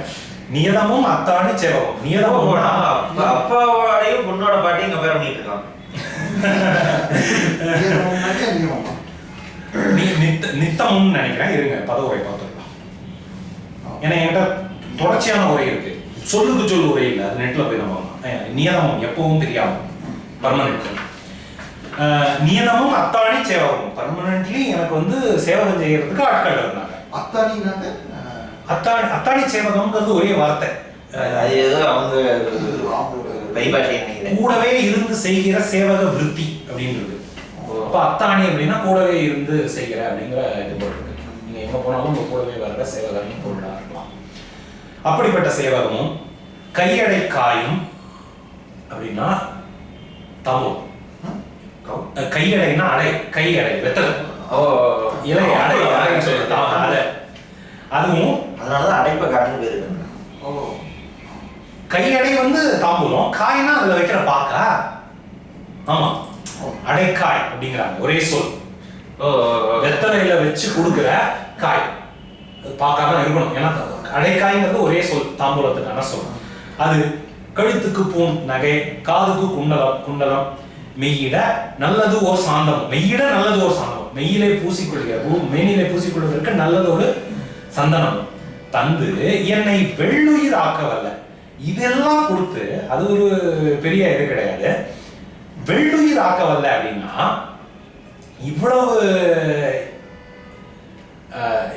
இவ்வளவு வளங்களோடு இருந்த போதும் அவனை நினைக்க செய்த அந்த இதுல மயங்கி இறைவனை நினைக்காம இருந்துடாம, அதாவது இதுக்கு வெள்ளுயிருக்கு சுத்த சரத்விகன் அப்படிங்கிறாரு. சாத்விகனா இருக்கும்னு நினைக்கிறேன், டைப் பண்ணவங்க யாரோ இது பண்ணிட்டாங்க. சாத்விக் அதாவது ஒரு வன்மையான குணம் வந்துடாம இவ்வளவு வளங்களோடு இருந்த போதும் பணிவோடு பக்தியோடு இருக்க வல்ல பைவுடை நாகப்பகை கொடியான். பைனா படம், பாம்பு எடுக்கிற படம் எடுக்கிற நாகத்துக்கு பகைவனாகிய கருடனை கொடியாக கொண்டவனுக்கு பல்லாண்டு. பைவுடை நாகப்பகை கொடியான், நாகப்பகை கொடியான், நாகப்பகைங்கிறது கருடன். பல்லாண்டு கூறுவனே. இங்க இங்க வந்து நான் சொல்ல போறேன். தானே சொல்றேன். நான் ஏன்னா அவருக்கு தான் எத்தனையும் கிடைச்சிருக்கு. இது கொடி கருடன் ஞாபகம் வந்து நம்ம ஜடாயுவோட அந்த காலந்தோறும் நரசிங்கம்னு ஒரு புத்தகம், அதை படிங்க. இப்பதான் நான் ஒரு 7-8 கட்டம் படிச்சேன் 20ல. இந்த வாரம் தான் படிச்சு முடிச்சேன் நான். அதுல பருந்து பார்வைங்கிற இடத்துல வந்து கருட பார்வைன்னு எழுதியிருந்தாரு ஒரு இடத்துல. ஒரு சின்ன சேஞ்ச் தான். பட் புத்தகத்தோட தீமுக்கு அவ்வளவு பொருத்தமா இருந்தது. அந்த புத்தகத்தோட தீமே வந்து பண்பாடு, அந்த கூறுகளை வந்து நம்ம தொடர்ச்சியா நம்மளுடைய இதுல பெருமையோட சொல்லணும் அப்படிங்கிற அந்த இடத்துல பருந்து பார்வைக்கு பதிலாக கருட பார்வைன்னு இருந்தாரு. அது ஒரு அழகா இருந்தது. உடுத்து கலைஞரின் வீதக வாடை உடுத்து கலந்ததுண்டு. கலந்தது இருக்கு. சரி பாப்போம்.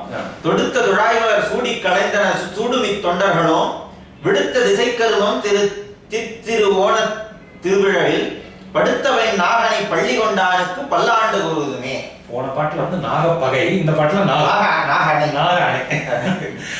உடுத்து கலைந்த பீதக ஆடை, நீ அணிந்து கொண்டு கலைந்து கொடுத்த பீதாம்பரத்தை நாங்கள் உடுத்திக் கொள்வோம். களத்தது உண்டு அப்படின்னா களத்திலே இருப்பதை உண்டு. நீ சாப்பிட்ட அப்புறம் அந்த களத்திலே என்ன பாக்கி இருக்கோ அதை நாங்கள் சாப்பிட்டோம். களத்ததுக்கு இது பொருள். களத்து அது களத்திலே இருக்கிற சாப்பாட்டை நாங்கள் சாப்பிட்டோம். நீ சாப்பிட்டது அப்புறம் மிஞ்சினதை நாங்கள் சாப்பிட்டோம். கலந்தது உண்டுன்னா கலந்த உணவுங்கிற மாதிரி பொருள் வருமோ? இல்ல, உடுத்து கலந்தது உண்டு.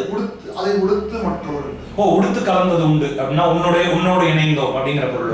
உடுத்து உன்னோட இணைந்து கொண்டோம். நீ உடுத்திய பீதாம்பர ஆடை உன்னோட உடுத்தி கொண்டு உன்னோட இணைந்து கொண்டோம். இது வந்து கூட இருக்கலாம். இது ஏன்னா இது வந்து ஆமா கீழே வந்து இது வேற பாடம் இல்லை. கலத்தது பொருளும் அதான் பொருத்தமா இருக்கு.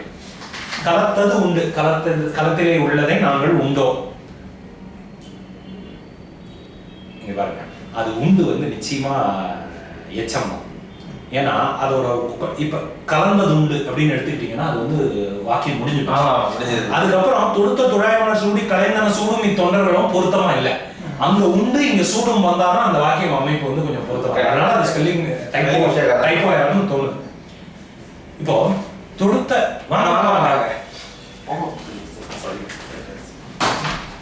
நான் வந்து இப்போ 4000 திவ்யபிரபந்தம் படிச்சுட்டு இருக்கோம் ஒரு பிரேக்குக்காக. தொடுத்த துழாய் மலர் அப்படின்னா நீ தொடுத்து கொண்ட துழாய் மலர், துளசி மலர் மாலையை சூடி களைந்தன. நீ தொடுத்து இல்ல எப்படின்னா பிறர் தொடுத்து உனக்கு தந்த துழாய் மாலையை நீ சூடி களைந்ததை நாங்கள் சூடி கொள்கிறோம். அத்தனை நினைச்சு இருக்கு. தொடுத்த துழாய் மலர் சூடி களைந்தன சூடும். தொடுத்ததை நீ சூடி களைந்தாய், அதை நாங்கள் சூடிக்கொண்டோம்.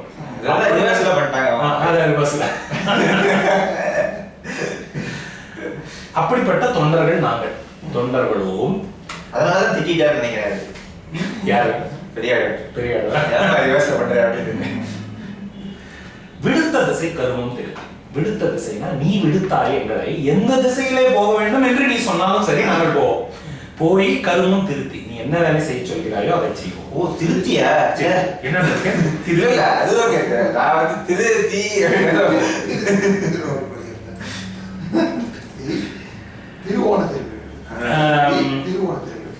திசை கருமம் திருத்தி அந்த வேலையை நாங்கள் செய்வோம். திருவோண திருவிழாவில் திருவோணமாகிய திருவிழாவின் போது படுத்த பையனாக அணை படுத்திருக்கிற இந்த ஷேப்ல அப்படி படுத்திருக்கிற பையனாக படத்தை உடைய பாம்பை படுக்கையாக கொண்டு பள்ளி கொண்டவனுக்கு பல்லாண்டு கூறுதுமே அப்படின்னா எல்லா திசைகளிலும் சென்று அவன் சொல்வதை செய்வோம், அவனுக்கு பல்லாண்டு சொல்லிக் கொண்டே இருப்போம்.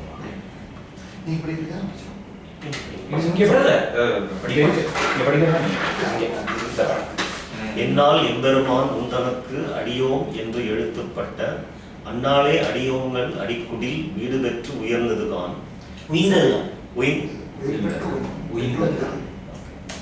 உயிர்ந்ததுதான் செந்நாள் தோற்றி திருமதுரையில் சிலை குனிந்து ஐந்தலைய குனித்து ஐந்தலைய பைனாக தலை பாய்ந்தவனே உன்னை பல்லாண்டு கூறுவேன். பாய்ந்தவனே இருக்குல்ல, பாயுந்தவனே பாய்ந்தவனே. எந்நாள் எம்பெருமான் உந்தனக்கு அடியோம் என்று எழுத்துப்பட்ட அந்நாளே அடியோங்கள் அடிக்குடில் வீடு பெற்று உயிர்ந்ததுதான். இது ஒரு வாக்கியம். என்றைக்கு எம்பெருமான் ஆகிய உனக்கு நாங்கள் எந்நாள் எந்நாள் தான். எந்நாள் தான். செந்நாள் பைநாள். எந்தாள் வர எந்நாளிலே எந்த நாளிலே எம்பெருமானாகிய உனக்கு நாங்கள் அடியவர்கள் என்று எழுத்துப்பட்டோம். எழுத்துப்பட்டோம்னா அதுக்கு என்ன பொருள்னா, எழுத்துப்பூர்வமா ஒரு விஷயத்த சொல்றதுதான் எக்ஸ்பெர்மனன்ட். நான் வாக்குல உங்களுக்கு என்ன வேணா சொல்லலாம், ஆனா எழுத்துப்பூர்வமா அதை வந்து எழுதி வச்சாலும் அது வந்து இங்க அவர் எழுத்துப்பட்டான்னு சொல்றது ஒப்பந்தம் கிடையாது. ஒரு ஒப்பந்தம் எந்த அளவுக்கு ஒரு வலுவானதோ அந்த அளவுக்கு நாங்கள் உனக்கு அடியவர்கள் அடிமை சாசனம் எழுதி கொடுத்த மாதிரி அந்த மாதிரி ஒரு பொருள். இது வந்து சுந்தரர் பாடினா இது வந்து அப்படி எழுத்துப்பட்ட அந்த நாள் அப்படி ஒரு இது சொல்லலாம். இன்னும் வந்து எழுத்துங்கிறது வடிவம் தான். தமிழ்ல எழுத்துங்கிற அந்த இதுக்கு பொருள் வந்து வடிவம். மொழின்னா தமிழ்ல வந்து சொல். மொழிங்கிற சொல்லுக்கு பொருள் வந்து சொல். இப்போ மொழிபவர்னு சொல்றோம் இல்லையா, மொழிதல், மொழிந்த அப்படின்னு சொல்றோம். இதுல வந்து தொல்காப்பியத்தோட முதல் இயல் மொழி மரபு, இல்ல நூல் மரபு. ரெண்டாவது இயல் மொழி மரபு. அந்த ரெண்டாவது இயல் வந்து என்னன்னா சொல் மரபு தான். அது பேர் வந்து மொழி மரபு, ஆனா அந்த சொல் மரபை தான் வளர்க்குது. அது வந்து மொழி. அந்த மாதிரி அர்த்தத்துல இந்த எழுத்துப்பட்டாக்கு என்ன ஒரு பொருள் எடுத்துக்கலாம்னா, அந்த முத்திரை இட்டுக்கிறாங்க இல்லையா, என்றைக்கு அந்த முத்திரையை நாங்கள் இட்டுக்கொண்டோமோ, உன்னுடைய அடிமை என்று சொல்லி அந்த முத்திரையை என்றைக்கு இட்டுக்கொண்டோமோ அன்றைக்கு தான் எங்களுடைய அடிக்குடி வீடு பெற்று உயிர்ந்ததுதான். அப்படின்னா அன்றைக்கு எங்களுடைய அடிமை குடில், அடிமை வீடு வீடு பெற்று உயிர்ந்தது. இந்த குடில் வந்து வீடு, அந்த வீடு வந்து மோட்சம். குடில் வீடு பெற்று உயிர்ந்தது. அது ஒரு வார்த்தை. அது அதனாலதான் வந்து நீங்க வீடுன்னு சொல்றது இல்ல அப்படின்னு கேள்விப்பட்டிருக்கீங்க.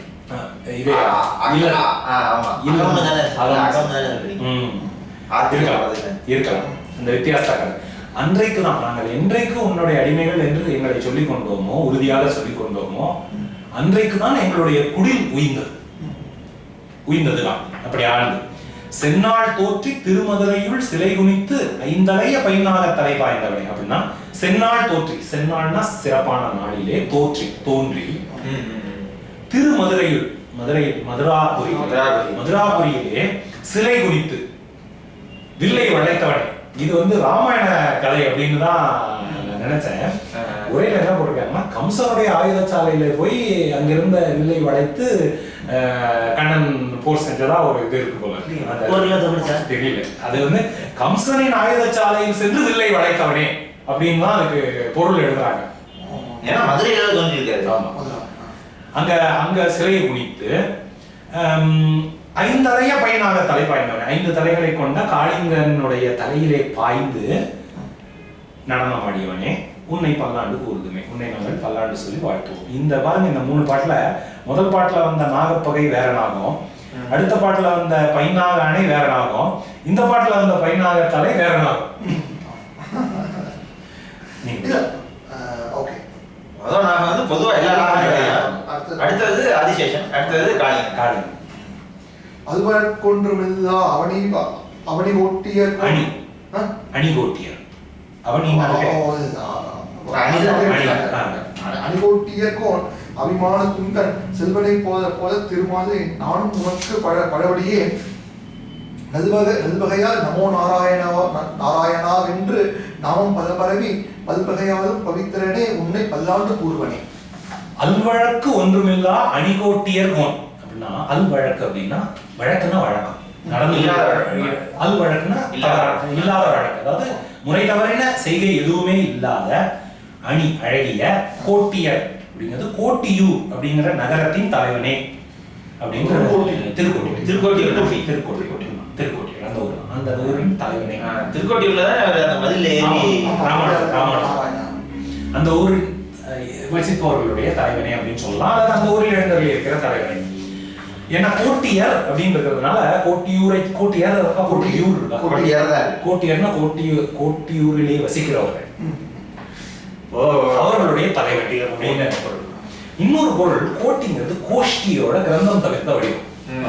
அப்ப அணிகோஷ்டியர் தலைவனே அப்படின்னா அழகான பக்தர் கூட்டத்தின் தலைவனே, வானவர்களின் தலைவனே அப்படிங்கிற அந்த திருக்கோட்டியூருக்கு பேரே திருக்கோஷ்டியூர்.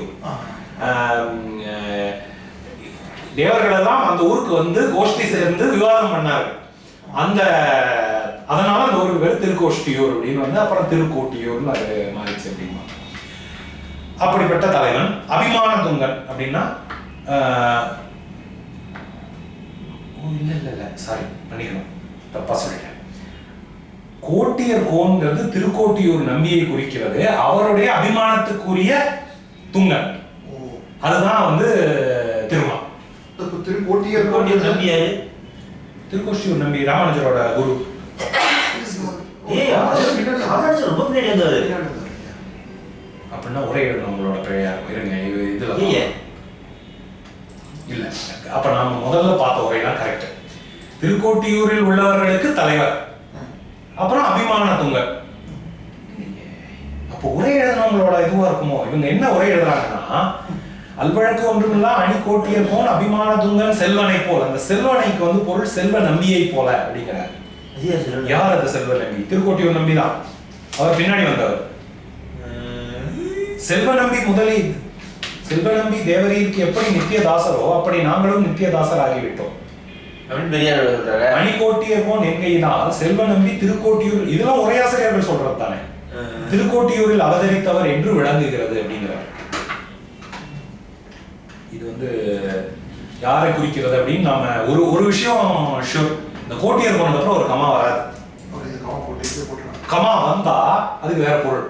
கோட்டியர் கோனுக்கு அப்புறம் கமா வந்தா கோட்டியர் திருக்கோஷ்டியூரில் வசிப்பவர்களுடைய தலைவன், கமா அபிமான துங்கன். அப்ப யாருடைய அபிமான துங்கன் அப்படிங்கிற இது வருது இல்லையா, கன்ஃபியூஷன் வருது.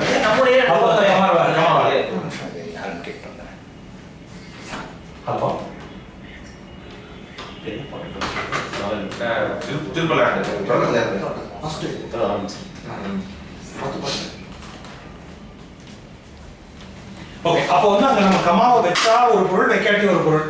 கமாவை வைக்காம வச்சு பொருள் பார்த்தோம்னா அபிமான துங்கன், எல்லாருடைய அபிமானத்துக்குரியவன் அப்படிங்கிற பொருள். கமா போடுறதுனால கோட்டியூர் நம்பி திடீர்னு வராது. அதான் இல்ல, கோட்டியர் கோன் நம்ம திருக்கோட்டியர் நம்பியை கொண்டு வரணும்னு அவசியம் கிடையாது. கோட்டியர் தலைவன், அந்த ஊருக்கு இருந்த தலைவன் அப்படின்னு கூட பொருள் எடுத்துக்கலாம் இல்லையா? இதை நீங்க ஃபர்ஸ்ட் சொன்னது கோஷ்டியர் கோஷ்டின்னு எடுத்துட்டு கோஷ்டியர் அதனோட தலைவன் கமா அபிமான துங்கன்.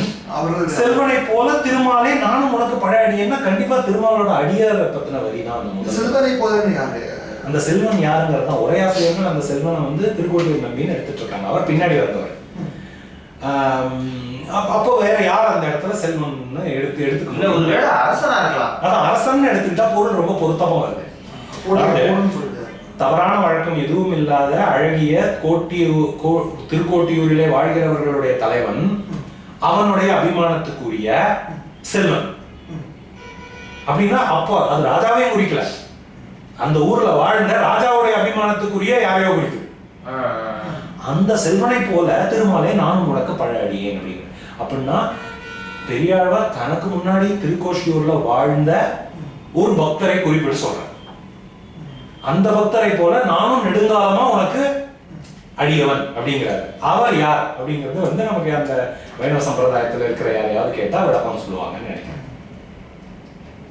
ஓகே, இதுக்கு சொற்பொருள்னு எடுத்துக்கிட்டா இதுதான் வருது.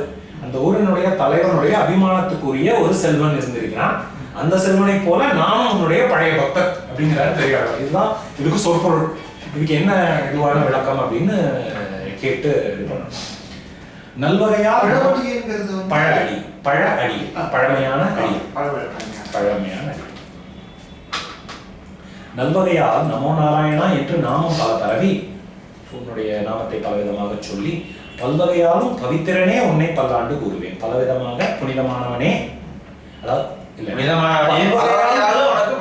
பல்வகையாலும் அங்க சேர்த்தா அந்த பொருள். இந்த உரையாசிரியர் என்ன எடுத்திருக்காருன்னா பல்வகையாலும் பவித்திரனே, பல விதங்களிலே தூய்மையானவனேங்கிறார். அதோட அழகா பவித்திரனே பல்வகையாலும் உன்னை பல்லாண்டு கூறுவனே அப்படின்னு எடுத்துக்கிட்டாதான் வந்து இதுவா இருக்கு, அழகா இருக்கு. சரி, இப்போ கடைசி பாடு இந்த இதுல பல்லாண்டென்று பவித்திரனை பரமேட்டியை சார்ந்தம் என்னும் வில்லாண்டான் தன்னை வில்லிப்புத்தூர் விட்டு தன் விரும்பிய சொல் நல்லாண்டென்று நவிந்துரைப்பார் நமோ நாராயணாய என்று வல்லாண்டும் பரமாத்மனை சூழ்ந்திருந்து ஏத்துவர் பல்லாண்டே. வந்து நூறு பயன் அல்லது பதிவு பயன் இப்படி சொல்லுவாங்க. சைவத்துல வந்து திருக்கடை காப்புன்னு சொல்லுவோம். திருக்கடை காப்பு. அந்த இந்த பாடல்களை படித்தால் என்ன கிடைக்கும் அப்படிங்கிற அந்த பல்லாண்டு என்று தொடங்கி தூய்மையானவனை, பவித்திரனை, பரமேஷ்டியை, அது பரமாத்மாவை, சார்ந்தம் என்னும் வில்லாண்டான் தன்னை, சார்ந்தம் என்கிற வில்லை ஆண்டவனை, சார்ந்தம் வந்து கிருஷ்ணரோட வில்லி தெரியல அப்படிதான் சாரங்கபாணி, கும்பகோணம் பெருமாளுக்கு பேர் இல்ல சாரங்கபாணி. அது ராமரோட இன்னொரு வில்லா இருக்கும் தெரியல. ஏன்னா இருக்கிறது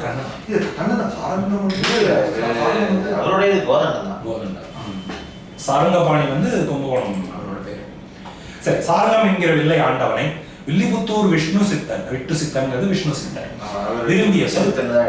அவர் விரும்பி சொன்ன இந்த சொல் நல் ஆண்டு என்று நவின்று உரைப்பார். அதாவது இதை சொல்வது நமக்கு நல்லது என்று நினைத்து இதை உரைப்பவர்கள் நமோ நாராயணா என்று பல்லாண்டும் பரமாத்மனை சூழ்ந்திருந்து ஏத்துவர் பல்லாண்டே.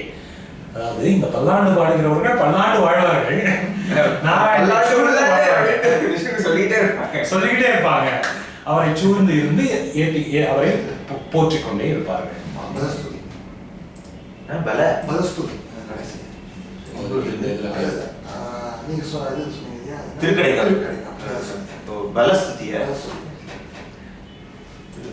இதோட இந்த 10 முடிச்சது, அதாவது 12. அடுத்து இப்போ வந்து பெரியாழ்வார் திருமொழி ஆரம்பிக்குது.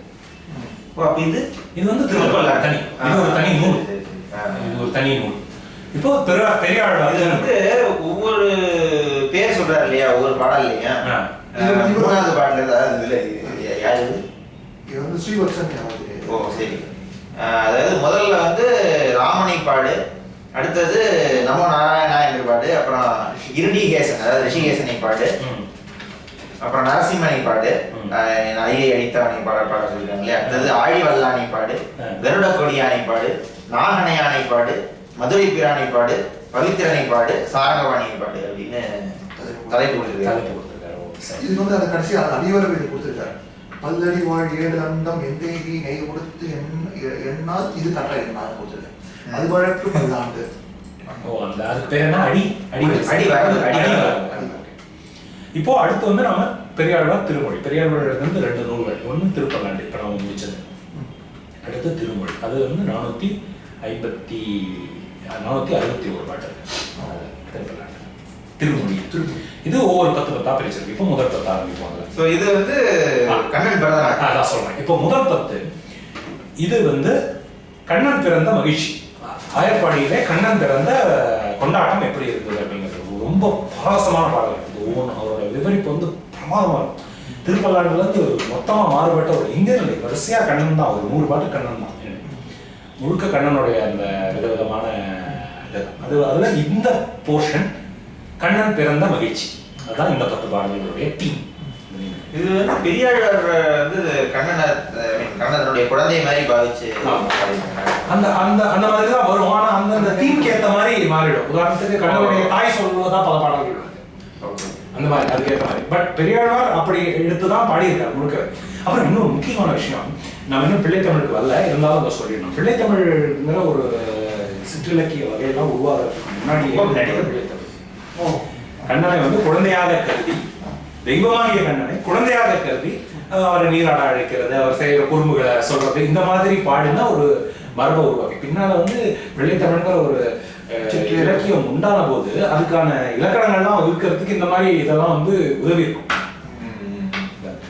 இது வந்து வாத்சல்ய பாவம்னு சொல்லுவாங்க. அதாவது இறைவனை வந்து எப்படி பார்க்கறது அப்படிங்கிறது வந்து ஒரு 5 வகை உண்டு.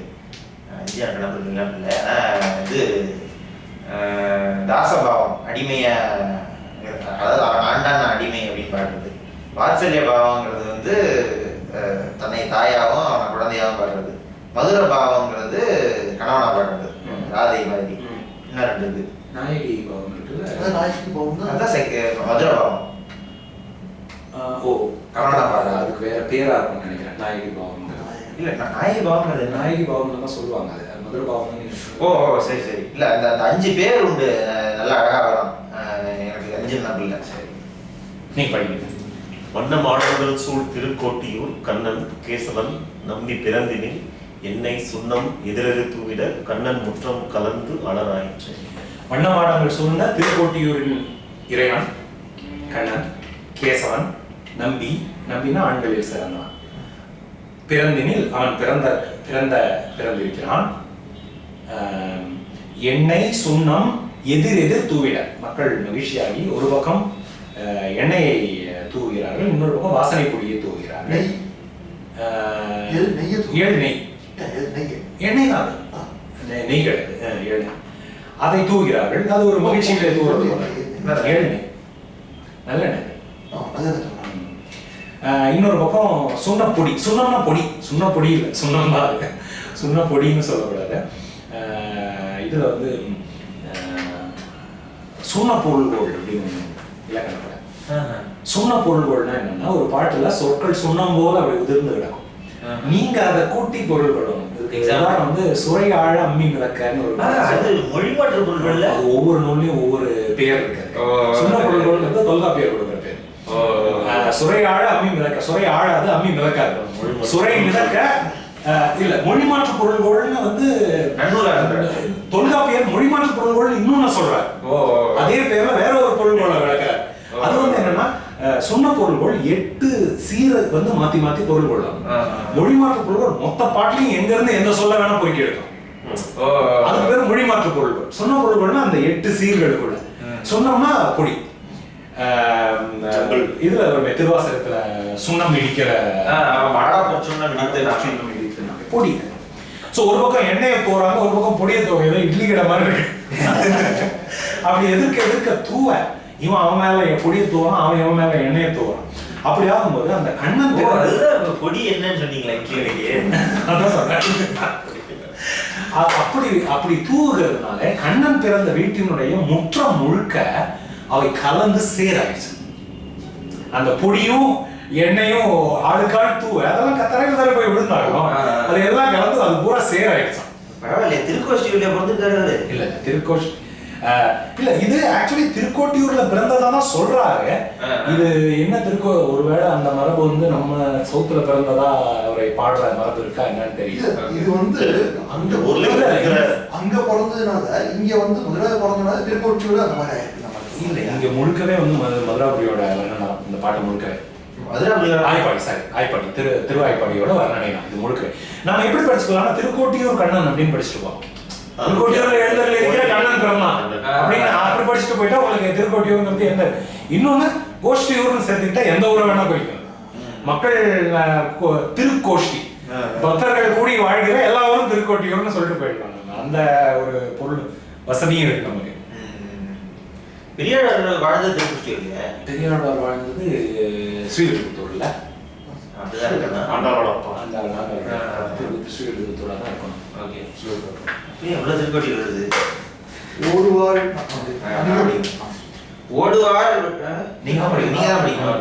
ஓடுவார் விழுவார் உகந்தாளிப்பார் நாடுவார் நம்பினான்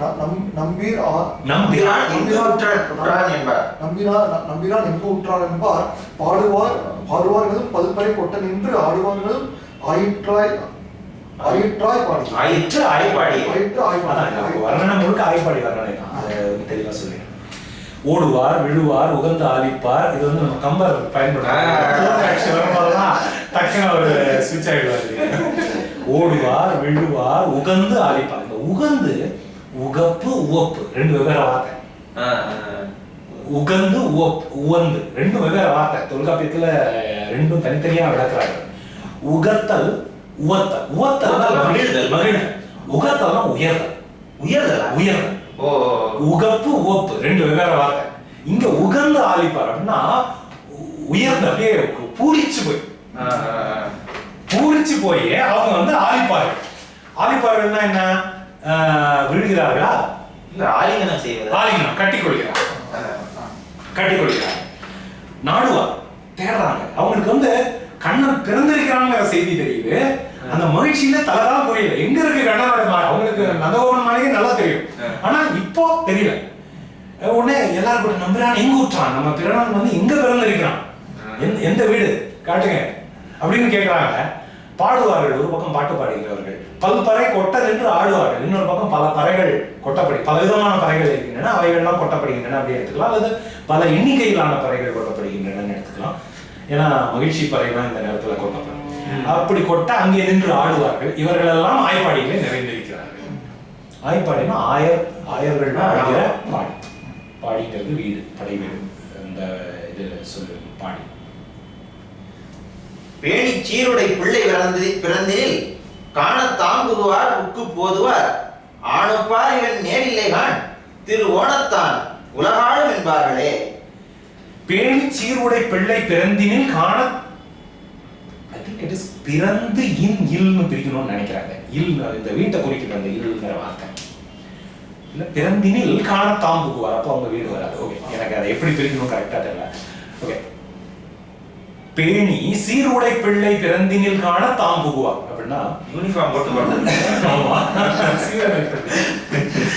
சிறப்பு நிறைந்த பிள்ளை பிறந்திருக்கிறது என்று சொல்லி அதை காண்பதற்காக தாங்கள் புகுவார்கள். இங்க முதல்ல வர்ற பேணி வந்து குழந்தையை பாராட்டி வளர்ப்பார்கள் அப்படிங்கிற அர்த்தம். அப்படிப்பட்ட காண்பதற்கு புகுவார்கள். புகிறவங்க இப்படி போறாங்க, புக்கு போதுவார் ரெட்டர். ஒரு பக்கம் காண்றதுக்கு ஒரு கோஷ்டி இப்படி போயிட்டு இருக்கு, இன்னொரு பக்கம் இன்னொரு கோஷ்டி அவனை பார்த்துட்டு திரும்ப வந்துட்டு இருக்கு. அவங்க எல்லாம் தங்களுக்குள்ள பேசிக்கிறாங்க, இப்படி போறவங்க இப்படி போறவங்க, இந்த படம் எப்படி இருக்கு அப்படின்னு வரவங்க.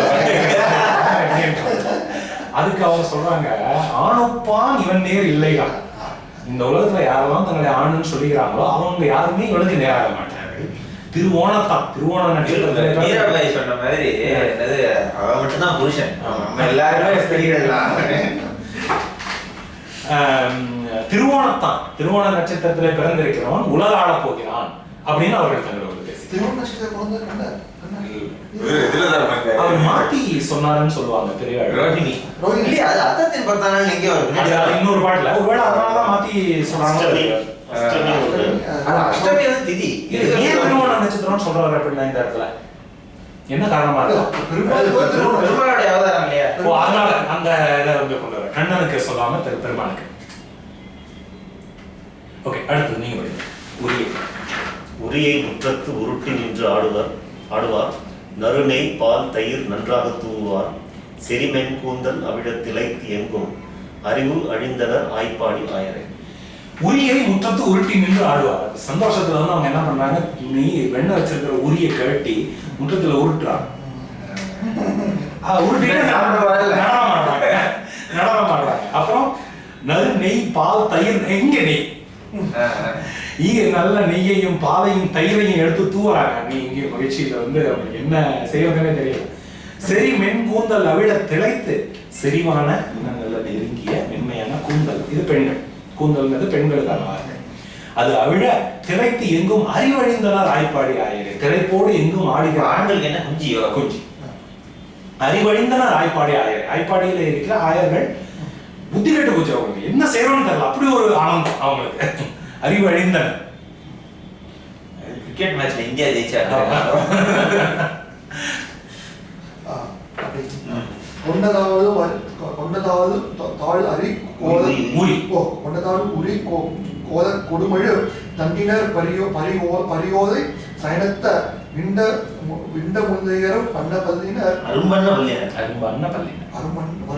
பல்லினர் அண்டர் மிண்டி புகுந்து நெய்யாடினார். ஓகே, இப்போ கொண்ட தாழ் உரி அப்படின்னா பாலை சேமிக்கிற உரி அப்படின்னு போட்டிருக்காங்க. பால் சேமிக்கிற பாலை சேமித்து வைக்கிற உரி.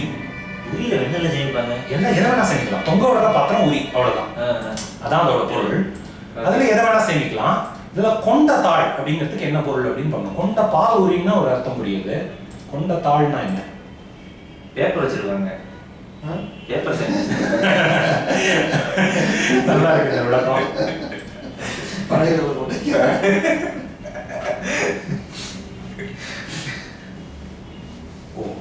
தாழ்னா கால்.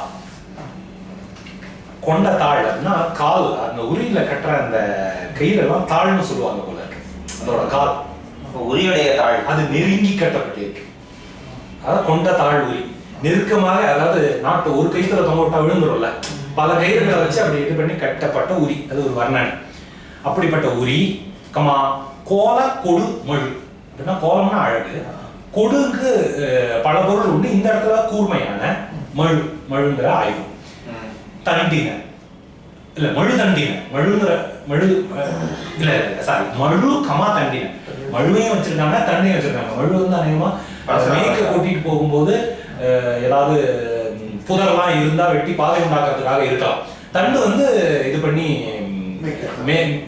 ஒரு வரிசையில கொண்டு செல்றதுக்காக குச்சி வச்சிருப்பாங்கல்ல. குச்சி தண்டுங்கிறது குச்சி தானே. ஆமா ஆமா தண்டுங்கிறது தடி ஒரு தண்டாயுதம் வந்து. அப்புறம் குச்சி அந்த தண்டம் தான் அந்த அதை வச்சு நான் சொல்லியிருக்கேன். தண்டம்ங்கிறது ஒரு ஆயுதமும் தண்டம்ங்கிறது ஒரு ஆயுதமும் அது தனிமான தான் இருக்கும். நாட்டை தாண்டுங்கிறது குச்சி. இல்ல இல்ல கிடையாது, தாண்டுங்கிறது குச்சி. அப்புறம் பரிவோலை சைனத்தார் அவங்க வந்து பறிக்கப்பட்ட ஓலைகளை கீழே விரித்து அதிலே தொங்குகிறார்கள். இவர்களுடைய ஆயர்களுடைய வழக்கம். அவங்க எல்லாம் என்ன செஞ்சாங்க, அவங்களுக்கு விண்ட முல்லை அரும்பண்ண பள்ளியினர். முல்லை வந்து அந்த கருப்பொருள், அந்த முல்லை நிலத்துடைய கருப்பொருள்.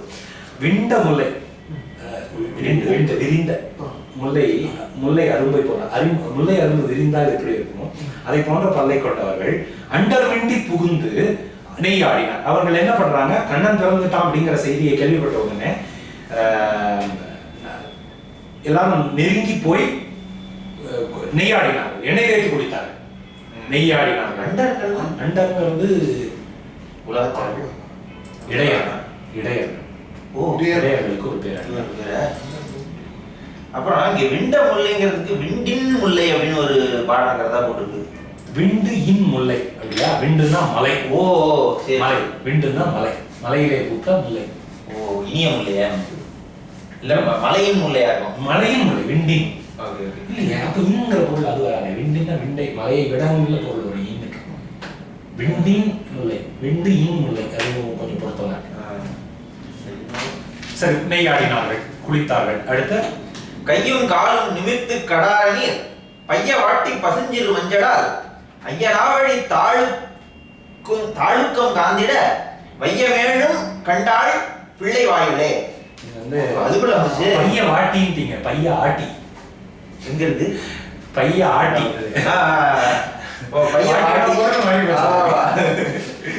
யசோதை வந்து யசோதை கண்ணனை குளிக்க வைக்கலாம். அப்ப என்ன பண்றா, கையையும் காலையும் நிமித்தி விடலாம். குழந்தை இப்படி இது பண்ணி மடக்கிட்டு இருக்கும், அதை நிமித்தி விட்டு கடாரணி பைய ஆட்டி, கடாரத்துல இருந்து எடுத்து, கடாரங்கிறது ஒரு பெரிய பாத்திரம், கடாரங்கிறது இந்தோனேஷியா. அங்க இருந்து வந்து கண்ணனுக்கு நீராட்டினாள். கடாரத்துல இருந்து தண்ணீரை எடுத்து பைய ஆட்டி மெதுவாக அவனை குளிக்க இந்தோனேஷியா. சாவக தீவு தான் இந்தோனேஷியா. ஜாவா கடாரம் கொண்டான். என்ன கடாரம்?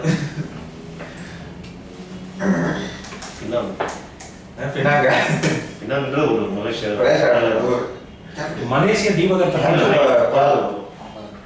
மலேசிய தீபகற்பத்தின் வடக்கே உள்ள ஒரு பெரிய மாநிலம் கடாரம்.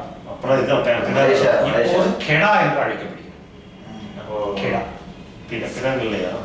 கெடா டாருல் அமான் தான் இப்போதைய பேர்.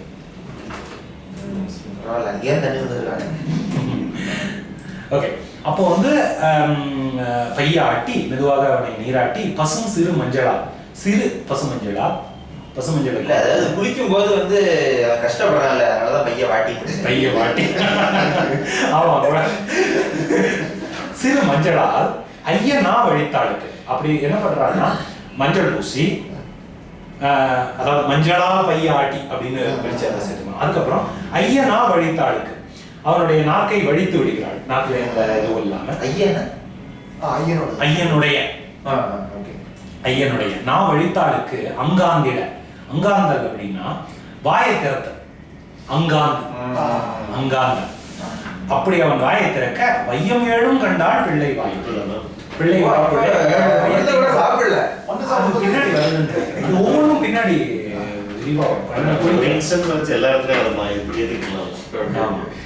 அப்போ வாய்ப்புள்ளே வந்து 7 உலகங்களையும் யசோதை காண்கிறார். நீங்க படிக்கணுமா? வாயில் வையம் கண்ட மட நல்லார் ஆயர் புத்திரன் அல்லன் அரும் தெய்வம் பாயசீர் உடை பண்பு உடை பாலகன் மாயன் என்று மகிழ்ந்தனர் மாதரை. ஒரு நிமிஷம் அந்த இதை மட்டும் பார்த்துறேன். அந்த ஐயத்து பொருள் அதுதான் நான் ஒரு தடவை பார்த்துறேன். பொருத்தமா இருக்கு, இருந்தாலும் கன்ஃபார்ம் பண்ணிக்கலாம். இதுதான் இந்த திராவிட வேதா வெப்சைட்ல ஒரு பிரச்சனை. ஒவ்வொரு பாட்டும் ஒரு தனி பேஜில் தரும். இப்போ ஒரு 25 பேஜ் ஓப்பன் அடிச்சு HTML இருந்துட்டு இன்னொரு சைட் இருக்கு ஆக்சுவலா திராவிட ஐயனா வெளிதான நாக்கு. ஐயனா ஓ ஐயனா வெளிதான நாக்கு. அது எப்போதான் சமயம் கிளப்பிட்டே இருக்கிறாங்க. இப்போ வாயுள் வையகம் கண்ட மடனல்லா பெண்கள் எல்லாம் அவனுடைய வாய்க்குள்ளே வையகத்தை காண்கிறார்கள், கண்டுவிட்டு சொல்கிறார்கள், இவன் ஆயர் குலத்தில் பிறந்தவன் இல்லை, அரிய தெய்வம், பாய சீர்வுடை பண்பு உடை பாலகன். ரொம்ப மிகுந்த புகழ். இங்க பாய பாய பாயங்கிறது மிகுந்த சிறப்பை பண்பு உடை பாலகன் மாயன் அப்படின்லாம் அவர்கள் தங்களுக்குள் நுழைந்து பேசிக் கொண்டார்கள். 10 நாளும் கடந்த 2 ஆனால் எத்திசையும் சைமரம் கோடித்து மத்த மாமதை தாங்கிய மைந்தனை உத்தானஞ்செய்து உகந்தனராயிரே. 10 நாளும் கடந்த 2ஆம் 12வது நாள், குழந்தை பிறந்து 12வது நாள் அன்னைக்கு எத்திசையும் சயமரம் கோடித்து, எல்லா திசைகளிலும் சயமரம் வெற்றி கம்பம். ஓ ஜெயமரம். எல்லா திசைகளிலும் தோரணங்கள்னு ஒரு பொருள் கொடுத்துருக்காங்க. சயமரம் வெற்றியை காட்டுகிற தோரணம் எப்போ கட்டுவாங்க? ஒரு மகிழ்ச்சியான ஒரு நேரத்தில் அதை கோடித்து அதை கட்டி மத்த மாமலை தாங்கிய மைந்தனை. இது பாருங்க, இதுதான் அந்த பின்னாடி நடந்தது முன்னாடி கொண்டு வந்து இது பண்றது. பெரிய மதம் நிறைந்த யானைகள் எல்லாம் நிற்கிற மத்த மாமலை. மத்த மாமலைன்னா மலையே வந்து யானைன்னு சொல்லலாம். மத்த மாமலைன்னா மதம் பிடித்த மலையை தாங்கியவன் அப்படின்னா என்ன அர்த்தம்? அவன் தூக்கிய மலையில யானைகள் நின்று இருக்க, மலையை தூக்கினாங்கிற காரணத்தால அவன் யானையையும் தூக்கியவன் ஆகிறான்ங்கிற ஒரு பொருள். இன்னொன்னு, மத்த மாமலைங்கிறது மதம் வழிகிற மலை. மலையில அத்தனை யானைகள் இருந்தா அதோட மலையெல்லாம் அதோட மதம்லாம் வந்து ஆறா ஓடுது. அப்படிப்பட்ட மலையை தூக்கியவன் அப்படிங்கிற ஒரு பொருள் சொன்ன மலைப்படுகளாம்ங்கிற அந்த பேர் வந்து அப்படிதான். மலைக்கு வந்து நீங்க மதம் ஓடுகிற மலைன்னு பொருள் எடுத்துக்கலாம், மதம் ஓடுகிற மலையாகிய யானையும் அந்த இடத்துல பொருள் எடுத்துக்கலாம். மலைப்படுகளான அது 10 பாட்டுல அதான் பொருள். நான் சொன்னதான் பொருள். அதுல வர ஒரு வரி 10 பாட்டு மலைப்படுகலாம் நூல்ல வர ஒரு வரி மலைப்படுகலாம். அதை வந்து நூலுக்கு பேராச்சு. ஓஹோ சரி. அந்த மலைப்படுகளாங்கிற சொல்லுக்கு பொருள் என்ன? மதம் பாய்கிற மலை. ஓஹோ இல்ல படு கடாம். கடாம்னா மத நீர். கடல் மத நீர். அதாவது யானையாவும் எடுத்துக்கலாம், மலையாவும் எடுத்துக்கலாம். அந்த இடத்துல நல்ல பொருள். அருமையான பாட்டு புக்கும். அந்த அப்படிப்பட்ட மைந்தனை உத்தானம் செய்து உகந்தனர். உத்தானம்னா கையில தூக்கி தூக்கி கொண்டாடுறோம். அப்படி செய்து மகிழ்ந்த உகந்தனர்னா உயர்ந்தனர். மறுபடியும் உகந்தனர் இல்லை. அப்படி ஆயர்கள் மகிழ்ந்தார்கள். இப்ப யார் படிக்கணும்? கிடக்கில் தொட்டில் கிழிய உதைத்திடும், எடுத்து கொள்ளில் மருந்தை இருத்திடும், ஒடுக்கி புல்கில் உதரத்தே பாய்ந்திடும், மிடுக்கிலாமையால் நான் மெலிந்தேன் நங்காய்.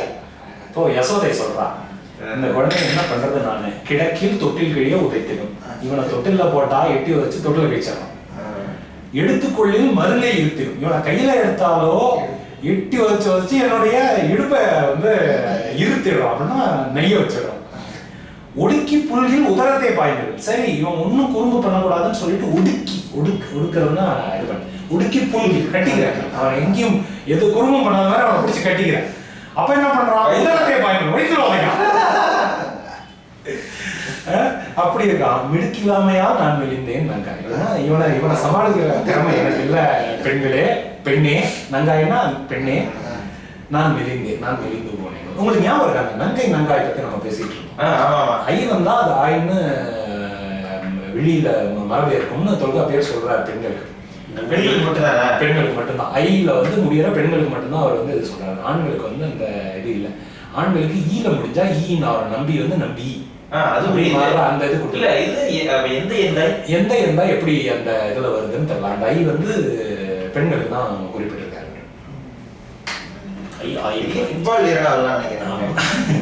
நான் மெலிந்து போனேன் நாங்க பெண்ணே அப்படின்னு சொல்றாரு. சென்னல் ஆர்வயல் சூழ் திருக்கோட்டியூர் மண்ணு நாரணன் நம்பி பிறந்தமை மின்னு நூல் விட்டு சித்தன் விரித்த இப்பன்னு பாடல் வல்லார்க்கு இல்லை பாவமே. சென்னல் 2 தடவை படிக்கிறது. ஏன் அப்படி போட்டு அப்படி போடுறேன்.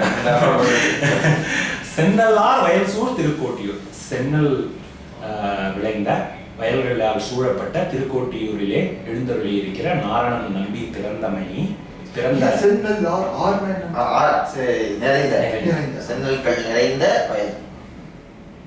அவன் பிறந்த தன்மையை மின்னுநூல் விட்டு சித்தன், மின்னுகின்ற பூநூலை அணிந்த விட்டு சித்தன்னு சொல்லலாம், மின்னுகின்ற நூலை படைத்த விட்டு சித்தன்னு சொல்லலாம்.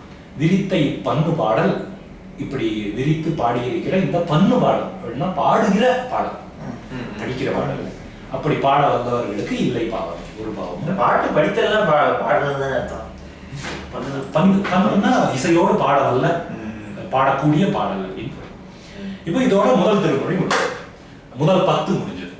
2ஆம் 10. இப்போ இந்த 2ஆம் 10 வந்து கண்ணனை அடிமுதல் முடிவரை வர்ணிக்கிறார். திருவடி சீதக்கடல் அமுதன்ன தேவகி கோதை குழலால் யசோதைக்கு போத்தந்த பேதை குழவி பிடித்து சுவைத்து உண்ணும் கமலங்கள் காணுகிறேன், பவளவாயி வந்து காணுகிறேன். சீதக்கடல் உள் அமுதன்ன தேவகி, இது தேவகி. குளிர்ச்சி நிறைந்த கடலுக்குள்ளிருந்து பிறந்த அமுதை போன்றவள் தேவகி. அவள் கோதை குழலாள், கோதைன்னா மாலை, மாலை அணிந்த குழல் பெண்களுடைய கொண்டு, கோதை அணிந்த மாலையை கொண்ட அசோதை. தமிழ்ல வந்து யா என்ற சொல்லும் தொடங்காதுங்கிறது தொல்காப்பியர் சொல்றோம். யால தொடங்கும், யால தொடங்கும். யா குடும்பத்துல யால மட்டும்தான் சொற்கள் தொடங்கும். அப்ப எவனர்கள் எப்படி சொல்லியிருப்பாங்க? எவனருங்கிறது எவனார் இல்ல அவனார் தெரியல, எல்லா இதெல்லாம் சொல்லுங்க. அதனால சங்க காலத்திலே வந்து யவன காவலர்கள்லாம் எங்க குறிப்பு வருதுன்னு நீங்க படிச்சிருக்கீங்க, எப்படி சொல்லியிருப்பாங்க? தொல்காப்பிய சங்க காலத்துக்கு முற்பட்டதாச்சே, சங்க பாடல்களுக்கு முற்பட்டதாச்சு. ஸோ அவருடைய காலத்துல அது எல்லாமே. ஆனா ஆச்சரியமா தான் இருக்குல்ல, ஒரு முழு நூல்லையும் அந்த எழுத்துக்கள்ல தொடங்குற எந்த சொல்லும் இல்லை. ஸோ யசோதைக்கு போத்தந்த கொடுத்து அனுப்பிய நான் போத்தந்த போக விட்ட அப்படின்னு அப்படி தந்த பேதை குழவி, பேதை தனம் கொண்ட ஒன்று மரியாத குழவி குழந்தை பிடித்து சுவைத்து உண்ணும் பாத கமலங்கள். அது என்ன பண்ணுது, தன்னுடைய காலை பிடித்து வாய்க்கு கொண்டு வந்து தானே சுவைக்குது. ஆமா, அந்த ஆளிலையில இருக்கிற கிருஷ்ணர் வந்து வாயில விரலை போட்டுட்டு இருக்கிறாங்க, அப்படி சுவைத்து உண்ணுகிற பாத கமலங்களை காணுங்கள், அப்படிப்பட்ட பாத கமலங்களை காணுங்கள், பவளவாயீர் வந்து காணுங்கள், வந்து காணீரே அப்படின்னா காணுங்கள். பார்க்க மாட்டீங்களா?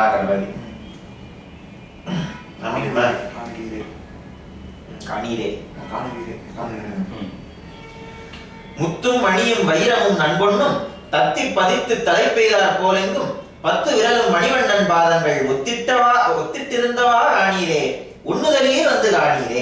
கரெக்டா கவனமா அவரு விரல் பிடித்து சுவைக்கும் பாத கமலங்கள், பாதத்தை தான் சொல்றாரு, இங்கதான் விரல். முதல் பாட்டு பாதம் தான், விரலை பிடிச்சு சுவைச்சு உண்டா அது அவன். ஆனா பார்க்க எதை அழைக்கிறாரு, பாதத்தை பார்க்க தான் முதல்ல அழைக்கிறாரு, அடிமுதல் முடிவு அழைக்கிறாங்க. சோ முத்து மணி இப்படி ஒரு பேசுங்க. எனக்கு கரெக்டா என்ன இதுன்னு எனக்கு சொல்ல வரல, யார் பாடினதுன்னு தெரியல, வீட்டுல போய் பார்த்து சொல்றேன். இந்த மாதிரி அடிமுதல் முடிவரை சிவனை பாடின ஒரு தேவாரம். இல்ல திருவங்கமாலை சொல்றீங்களா? இல்லையா, அது வந்து திருவங்கமாலை இல்ல, திருவங்கமாலை இல்ல, தேவாரத்திலேயே இருக்கு. அதான் முதல் 7 திருமுறைகள்ல இருக்கு. எதுன்னு எனக்கு சொல்ல தெரியல, ஏன்னா என்கிட்ட இருக்கிற புத்தகம் வந்து கோயில் வரிசைப்படி. அதனால திடீர்னு திருஞான சம்பந்தர் வருவார், திடீர்னு அப்பர் வருவார், திடீர்னு எந்த கோயிலாம் சொல்லுங்க, அது ஞாபகம் இல்ல. ஏன்னா முதல்ல திருஞான சம்பந்தர் படிக்க ஆரம்பிச்சாலே 2 வருஷம் ஆகும். சோ திருஞான சம்பந்தர் தான் கன்ஃபார்மா சொல்லிடலாம். இப்ப யார் வேணா நடுவில் வரலாம் இல்லையா, அதனால எனக்கு சொல்ல தெரியல, நான் பார்த்து சொல்றேன். சோ இப்ப முத்து மணி வைரம் நல்ல பொன் இதையெல்லாம் தத்தி பதித்து தலை பெய்தார் போல, இதையெல்லாம் தத்தி பதித்துனா மாறி மாறி, தத்தி போறதுன்னா தாவி தாவி போறது இல்லையா. சோ இங்க முத்து இருக்கு, கொஞ்சம் ஒண்ணு விட்டு இங்க முத்து இருக்கு, இங்க மணி இருக்கு, ஒண்ணு விட்டு இங்க மணி இருக்கு, அப்படி தத்தி தத்தி அந்த டிசைன் வர்ணிக்கல. அப்படி தாவி தாவி முத்து போயிருக்கிற மாதிரி அங்க முத்து இருக்கு. அங்க நடுவுல மணி, அங்க வைரம், பொன் எல்லாம் அப்படியே பதிக்கப்பட்டிருக்கு.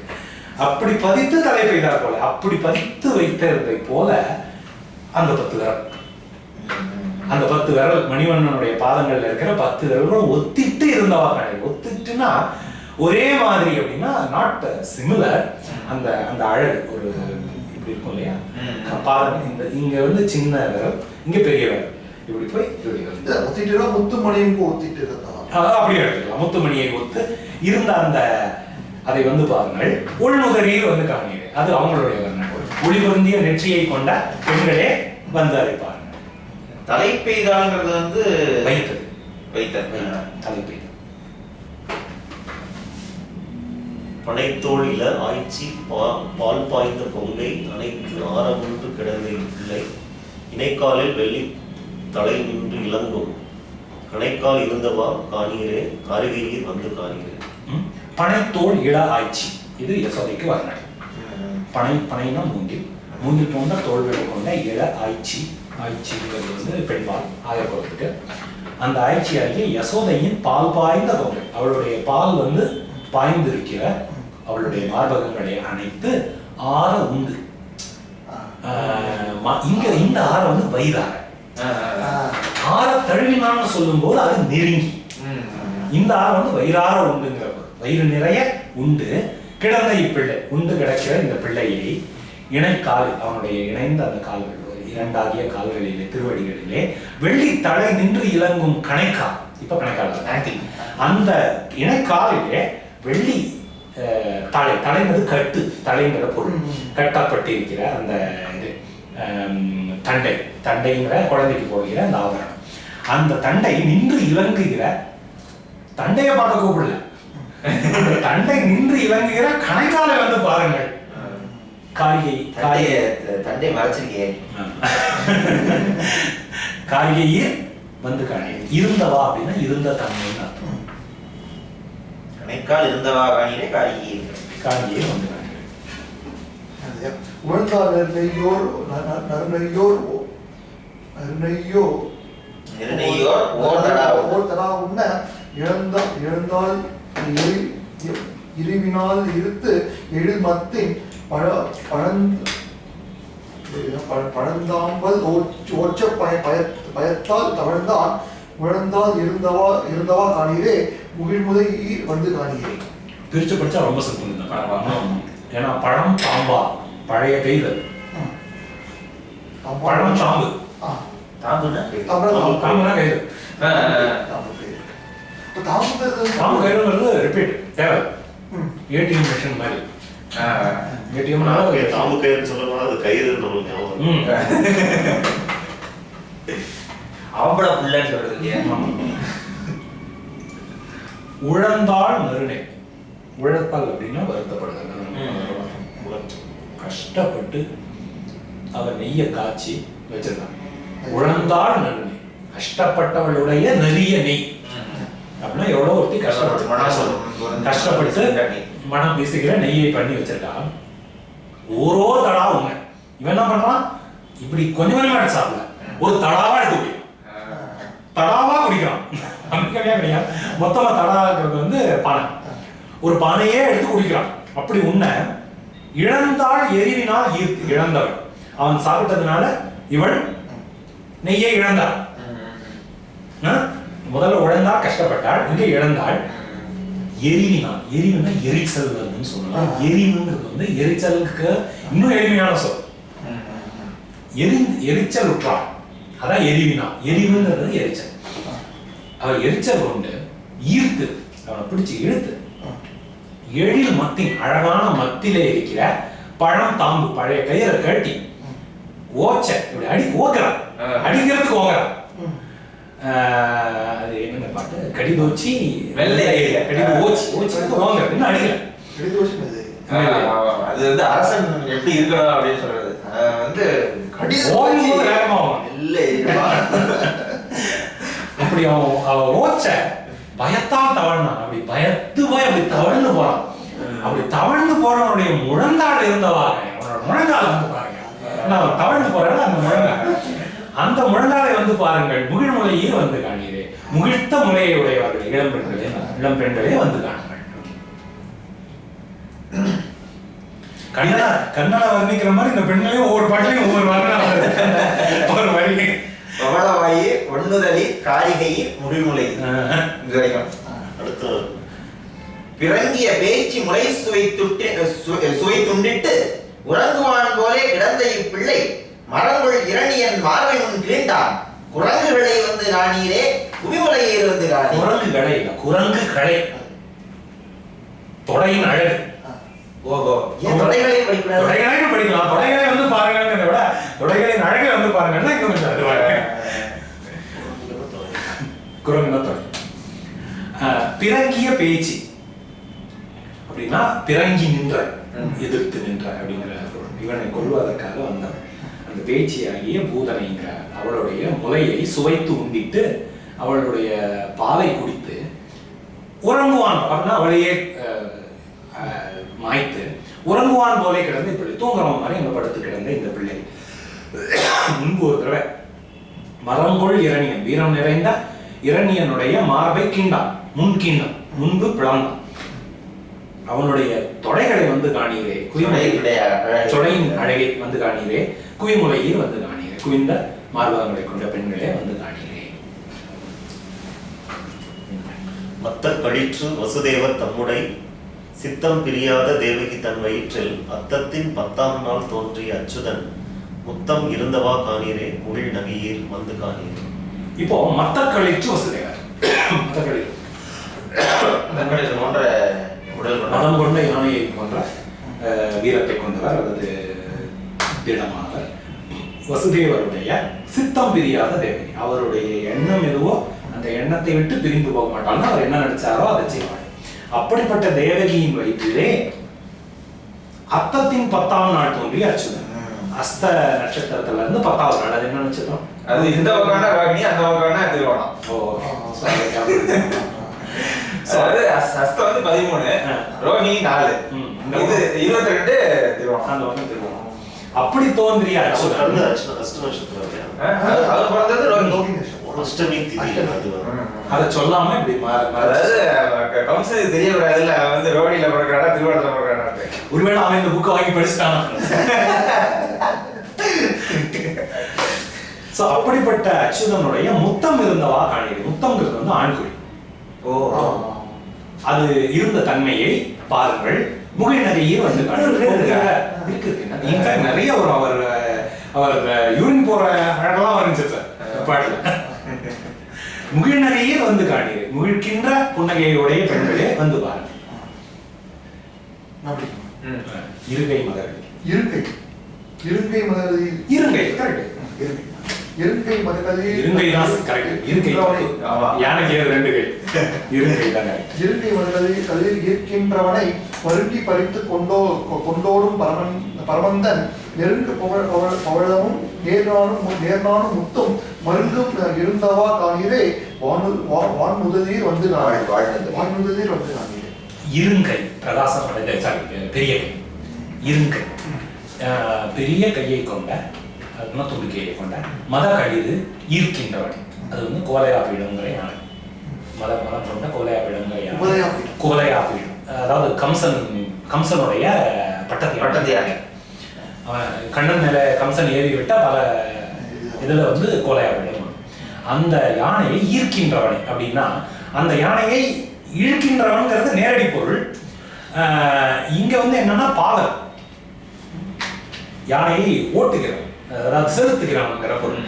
அதை செலுத்துகிறவனை பருங்கி பறித்து கொண்டு ஓடுகிறவன் அப்படின்னா அவனை கொன்று, எவன் வந்து அந்த கொலையாபிடத்தை செலுத்துகிறானோ அந்த பாகனை கொன்று பறித்து கொண்டு ஓடுவான். இங்க பறித்து கொண்டுங்கிறது அதோட இதை ஒடிக்க, கொம்புகளை ஒடித்து எடுத்து அப்படின்னா அந்த யானையையும் கொன்றுன்னு அர்த்தம். பருங்கிங்கிறதுக்கு என்ன பொருள்னு பார்க்கணும்.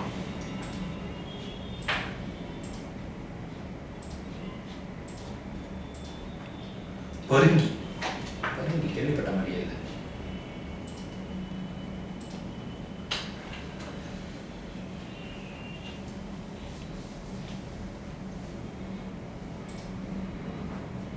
இது சொன்னீங்களே, கொம்புன்னு சொல்லுவீங்க. இல்ல இதுக்குதான் பறித்து கொண்டு ஓடி பருங்கினா கொன்று. அப்படின்னா இந்த பாட்டுல என்ன சொல்றாங்கன்னா பாதனை கொன்றுன்னு தான் இருக்கு. அப்புறம் பறித்து கொண்டு எதை பறித்து கொண்டுன்னு போடல. ஓ இல்ல எப்படி படிக்கலாம்னா இருங்கை மதகளிது கமா இருக்கின்றவனை பருங்கி ரெண்டையும் கொன்று பறித்து கொண்டு ஓடு அதனுடைய கொம்பை பறித்து கொண்டு ஓடுகிற பரமனாகிய கண்ணன் அவனுடைய பரமந்தன் நெருங்கு பவளமும் நேர்நானும் முத்தும் மருங்கும் இருந்தவா காணீரே. அப்படின்னா என்ன அர்த்தம்னா அவனுடைய இடுப்பை பாருங்க அர்த்தம். இந்த இடுப்புல என்னென்ன இருக்குன்னா நெருங்கிய பவளம், நேர்நான் அரைநான் இடுப்புல கட்டுகிற அந்த அழகிய அரையான் நீரிழைய அழகிய அரைநான் அவனோட இடுப்புல பவளத்தை கட்டியிருக்காங்க. அந்த நான் இருக்கு, முத்து இருக்கு, மருங்கும் இருந்தவா இவையெல்லாம் அந்த மருங்கில் இடுப்பிலே இருந்த தன்மையை வந்து காணுங்கள் வாழ்முதலி பிரகாசமான நெற்றியை கொண்ட பெண்களே இங்கே வந்து காணுங்கள். வந்த மதலை குழாத்தை வரி செய்து தந்த கடில் போல் தானே விளையாடும் நந்தன் மதலைக்கு நன்றும் அழகிய உந்தி இருந்தவா காணீரே ஒளியிடையே வந்து காணீரே.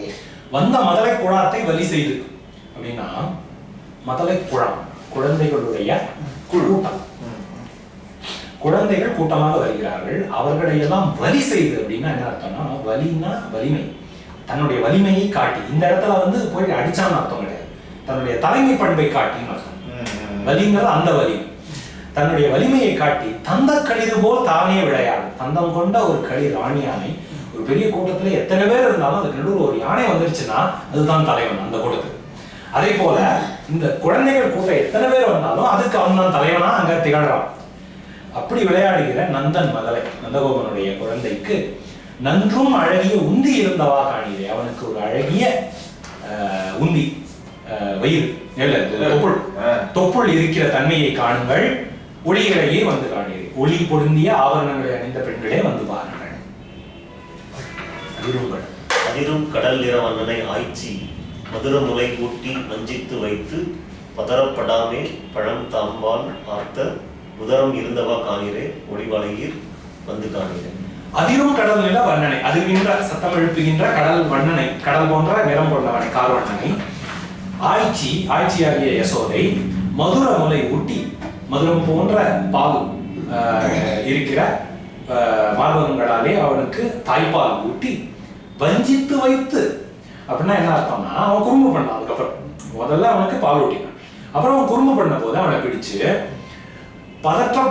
பதறப்படாமே பழம் தாம்பால் ஆர்த்த. அப்படின்னா அவன் வேற எங்கேயும் போய் எந்த இதுவும் செஞ்சிடாதபடி அவனை பழைய கயிற்றாலே கட்டினாள். அப்படி கட்டிய அந்த இந்த ஆர்த்த வந்து ஏமாத்தி அவனை பிடிச்சான். அவனை ஏமாத்தி பிடிச்சாரு. நீங்க வாங்க உனக்கு ஒரு மிட்டாய் தரேன் அப்படிங்கிற மாதிரி சொல்லி கூப்பிட்டு அவனை பிடிச்சி கட்டிவிட்டான். அப்படிப்பட்ட உதரம் வயிறு இருக்கின்ற அந்த அழகை காணுங்கள் ஒளி நிறைந்த வளையலை அணிந்த பெண்களே காணுங்கள். வஞ்சித்து வைத்து என்ன பண்ணுவாங்க, மேலே தான் இவனை கட்டப் போகிறோம் என்பதை அவன் அறிய ஒண்ணாதபடி ஏமாற்றி பதறப்படாமைக்கு வந்து தன் எண்ணம் தப்பாதபடி அப்படின்னு அர்த்தம். தன் நினைத்தலை சாதித்தாள் அப்படின்னு அர்த்தம். பெருமாள் உலகில் பிடிப்புண்டிருந்து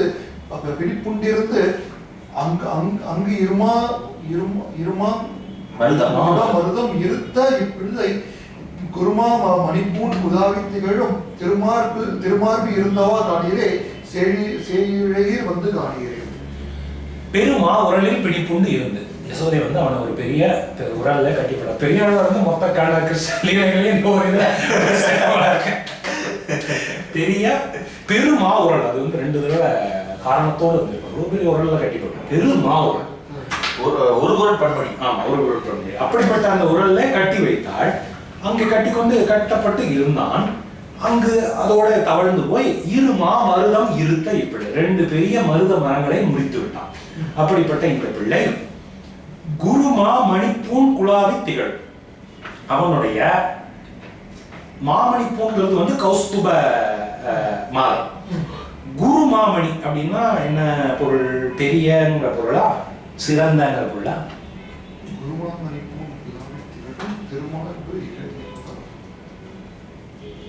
சரி, அதை பார்க்குறேன் நான்.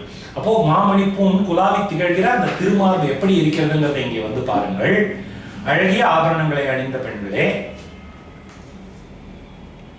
வந்து பாருங்கள் அப்படின்னு சொல்றாரு. இப்ப குரு மாமணிக்கு என்ன பொருள்? மிகவும் சிறந்த குருமா. அப்ப பெருமாக்கும் அதே தான் பொருள். இருமாக்கு 2 மருத மரம்னு எடுத்துக்கலாம், பெரிய மருத மரம்னு எடுத்துக்கலாம். இல்ல 2 மரம் இல்ல, அதனால 20 தான் சரியா வரும். கரெக்ட். நான் என்ன சொல்றேன்னா இது எல்லாமே ஒரே இதுல பெருமாவும் ஒரு பொருள் பன்மொழி, இருமாவும் ஒரு பொருள் பன்மொழி, குருமாவும் ஒரு பொருள் பன்மொழின்னு அந்த அப்படிப்பட்டவனுடைய திருமார்பை வந்து காணுங்கள் அப்படின்னு கூப்பிடுறாங்க. 10 பாட்டுக்கு மேல போகுது. ஆமா இப்பதான் எங்க மாறு வந்து அவ்வளவு தூரம் இல்ல. நாள்களோ 4-5 திங்கள் அளவிலே தாளை நிமிர்த்து சகடத்தை சாடி போய் வாழ்வள் வளையீற்று ஆறுயிர் ஓவினான் தோள்கள் இருந்தவா காணீரே சுரிவுடலே வந்து காணீரே. நாள்கள் ஒரு 4-5 திங்கள் அளவிலே. இந்த கண்ணன் பிறந்து 4 மாசம் தான் ஆகுது. ஆனா அதுக்குள்ள என்ன பண்றான்? தாடை நிமிர்த்து தன்னுடைய பாதத்தை தூக்கி நிமிர்த்தி வைத்து சகடத்தை சாடி போய் அங்க இருந்து ஒரு சக்கரத்தை எட்டி உதைத்து, சாடினா கோவித்து, அதன் மேலே கோவித்து போய் வாழ்கொள் வளையீற்று ஆர் உயிர் அப்படின்னா அப்படின்னா வாழ்னா பிரகாசம், பிரகாசம் நிறைந்த வளைந்த பற்களை உடைய அரக்கனுடைய 6 உயிரை பவினான். அவனுடைய அரிய உயிரை கொன்றான். அவனுடைய தோள்கள் இருந்தவா காணீரே, அவனுடைய தோள்கள் இருக்கிற அழகை வந்து காணுங்கள். சுரி குழலி, சுரின்னா சுருண்ட சுருண்ட கூந்தலை கொண்ட பெண்களே வந்து காணுங்கள். மைத்தடம் கண்ணி யசோதை வளர்க்கின்ற செய்தலை நீல நிறத்து சிறுபிள்ளை நெய்த்தலை நேமியும் சங்கும் நிலாவிய கைத்தாங்கள் வந்து காணீரே கணம் குழையீர் வந்து காணீரே. தோளுக்கு அப்புறம் கைக்கு வராரு, இப்படி கை தூக்கிட்டு இருக்கிறதா? சரி, மைத்தடம் கண்ணி, மைக்கமா தடம் இல்ல அடுத்து கழுத்து இருக்கே.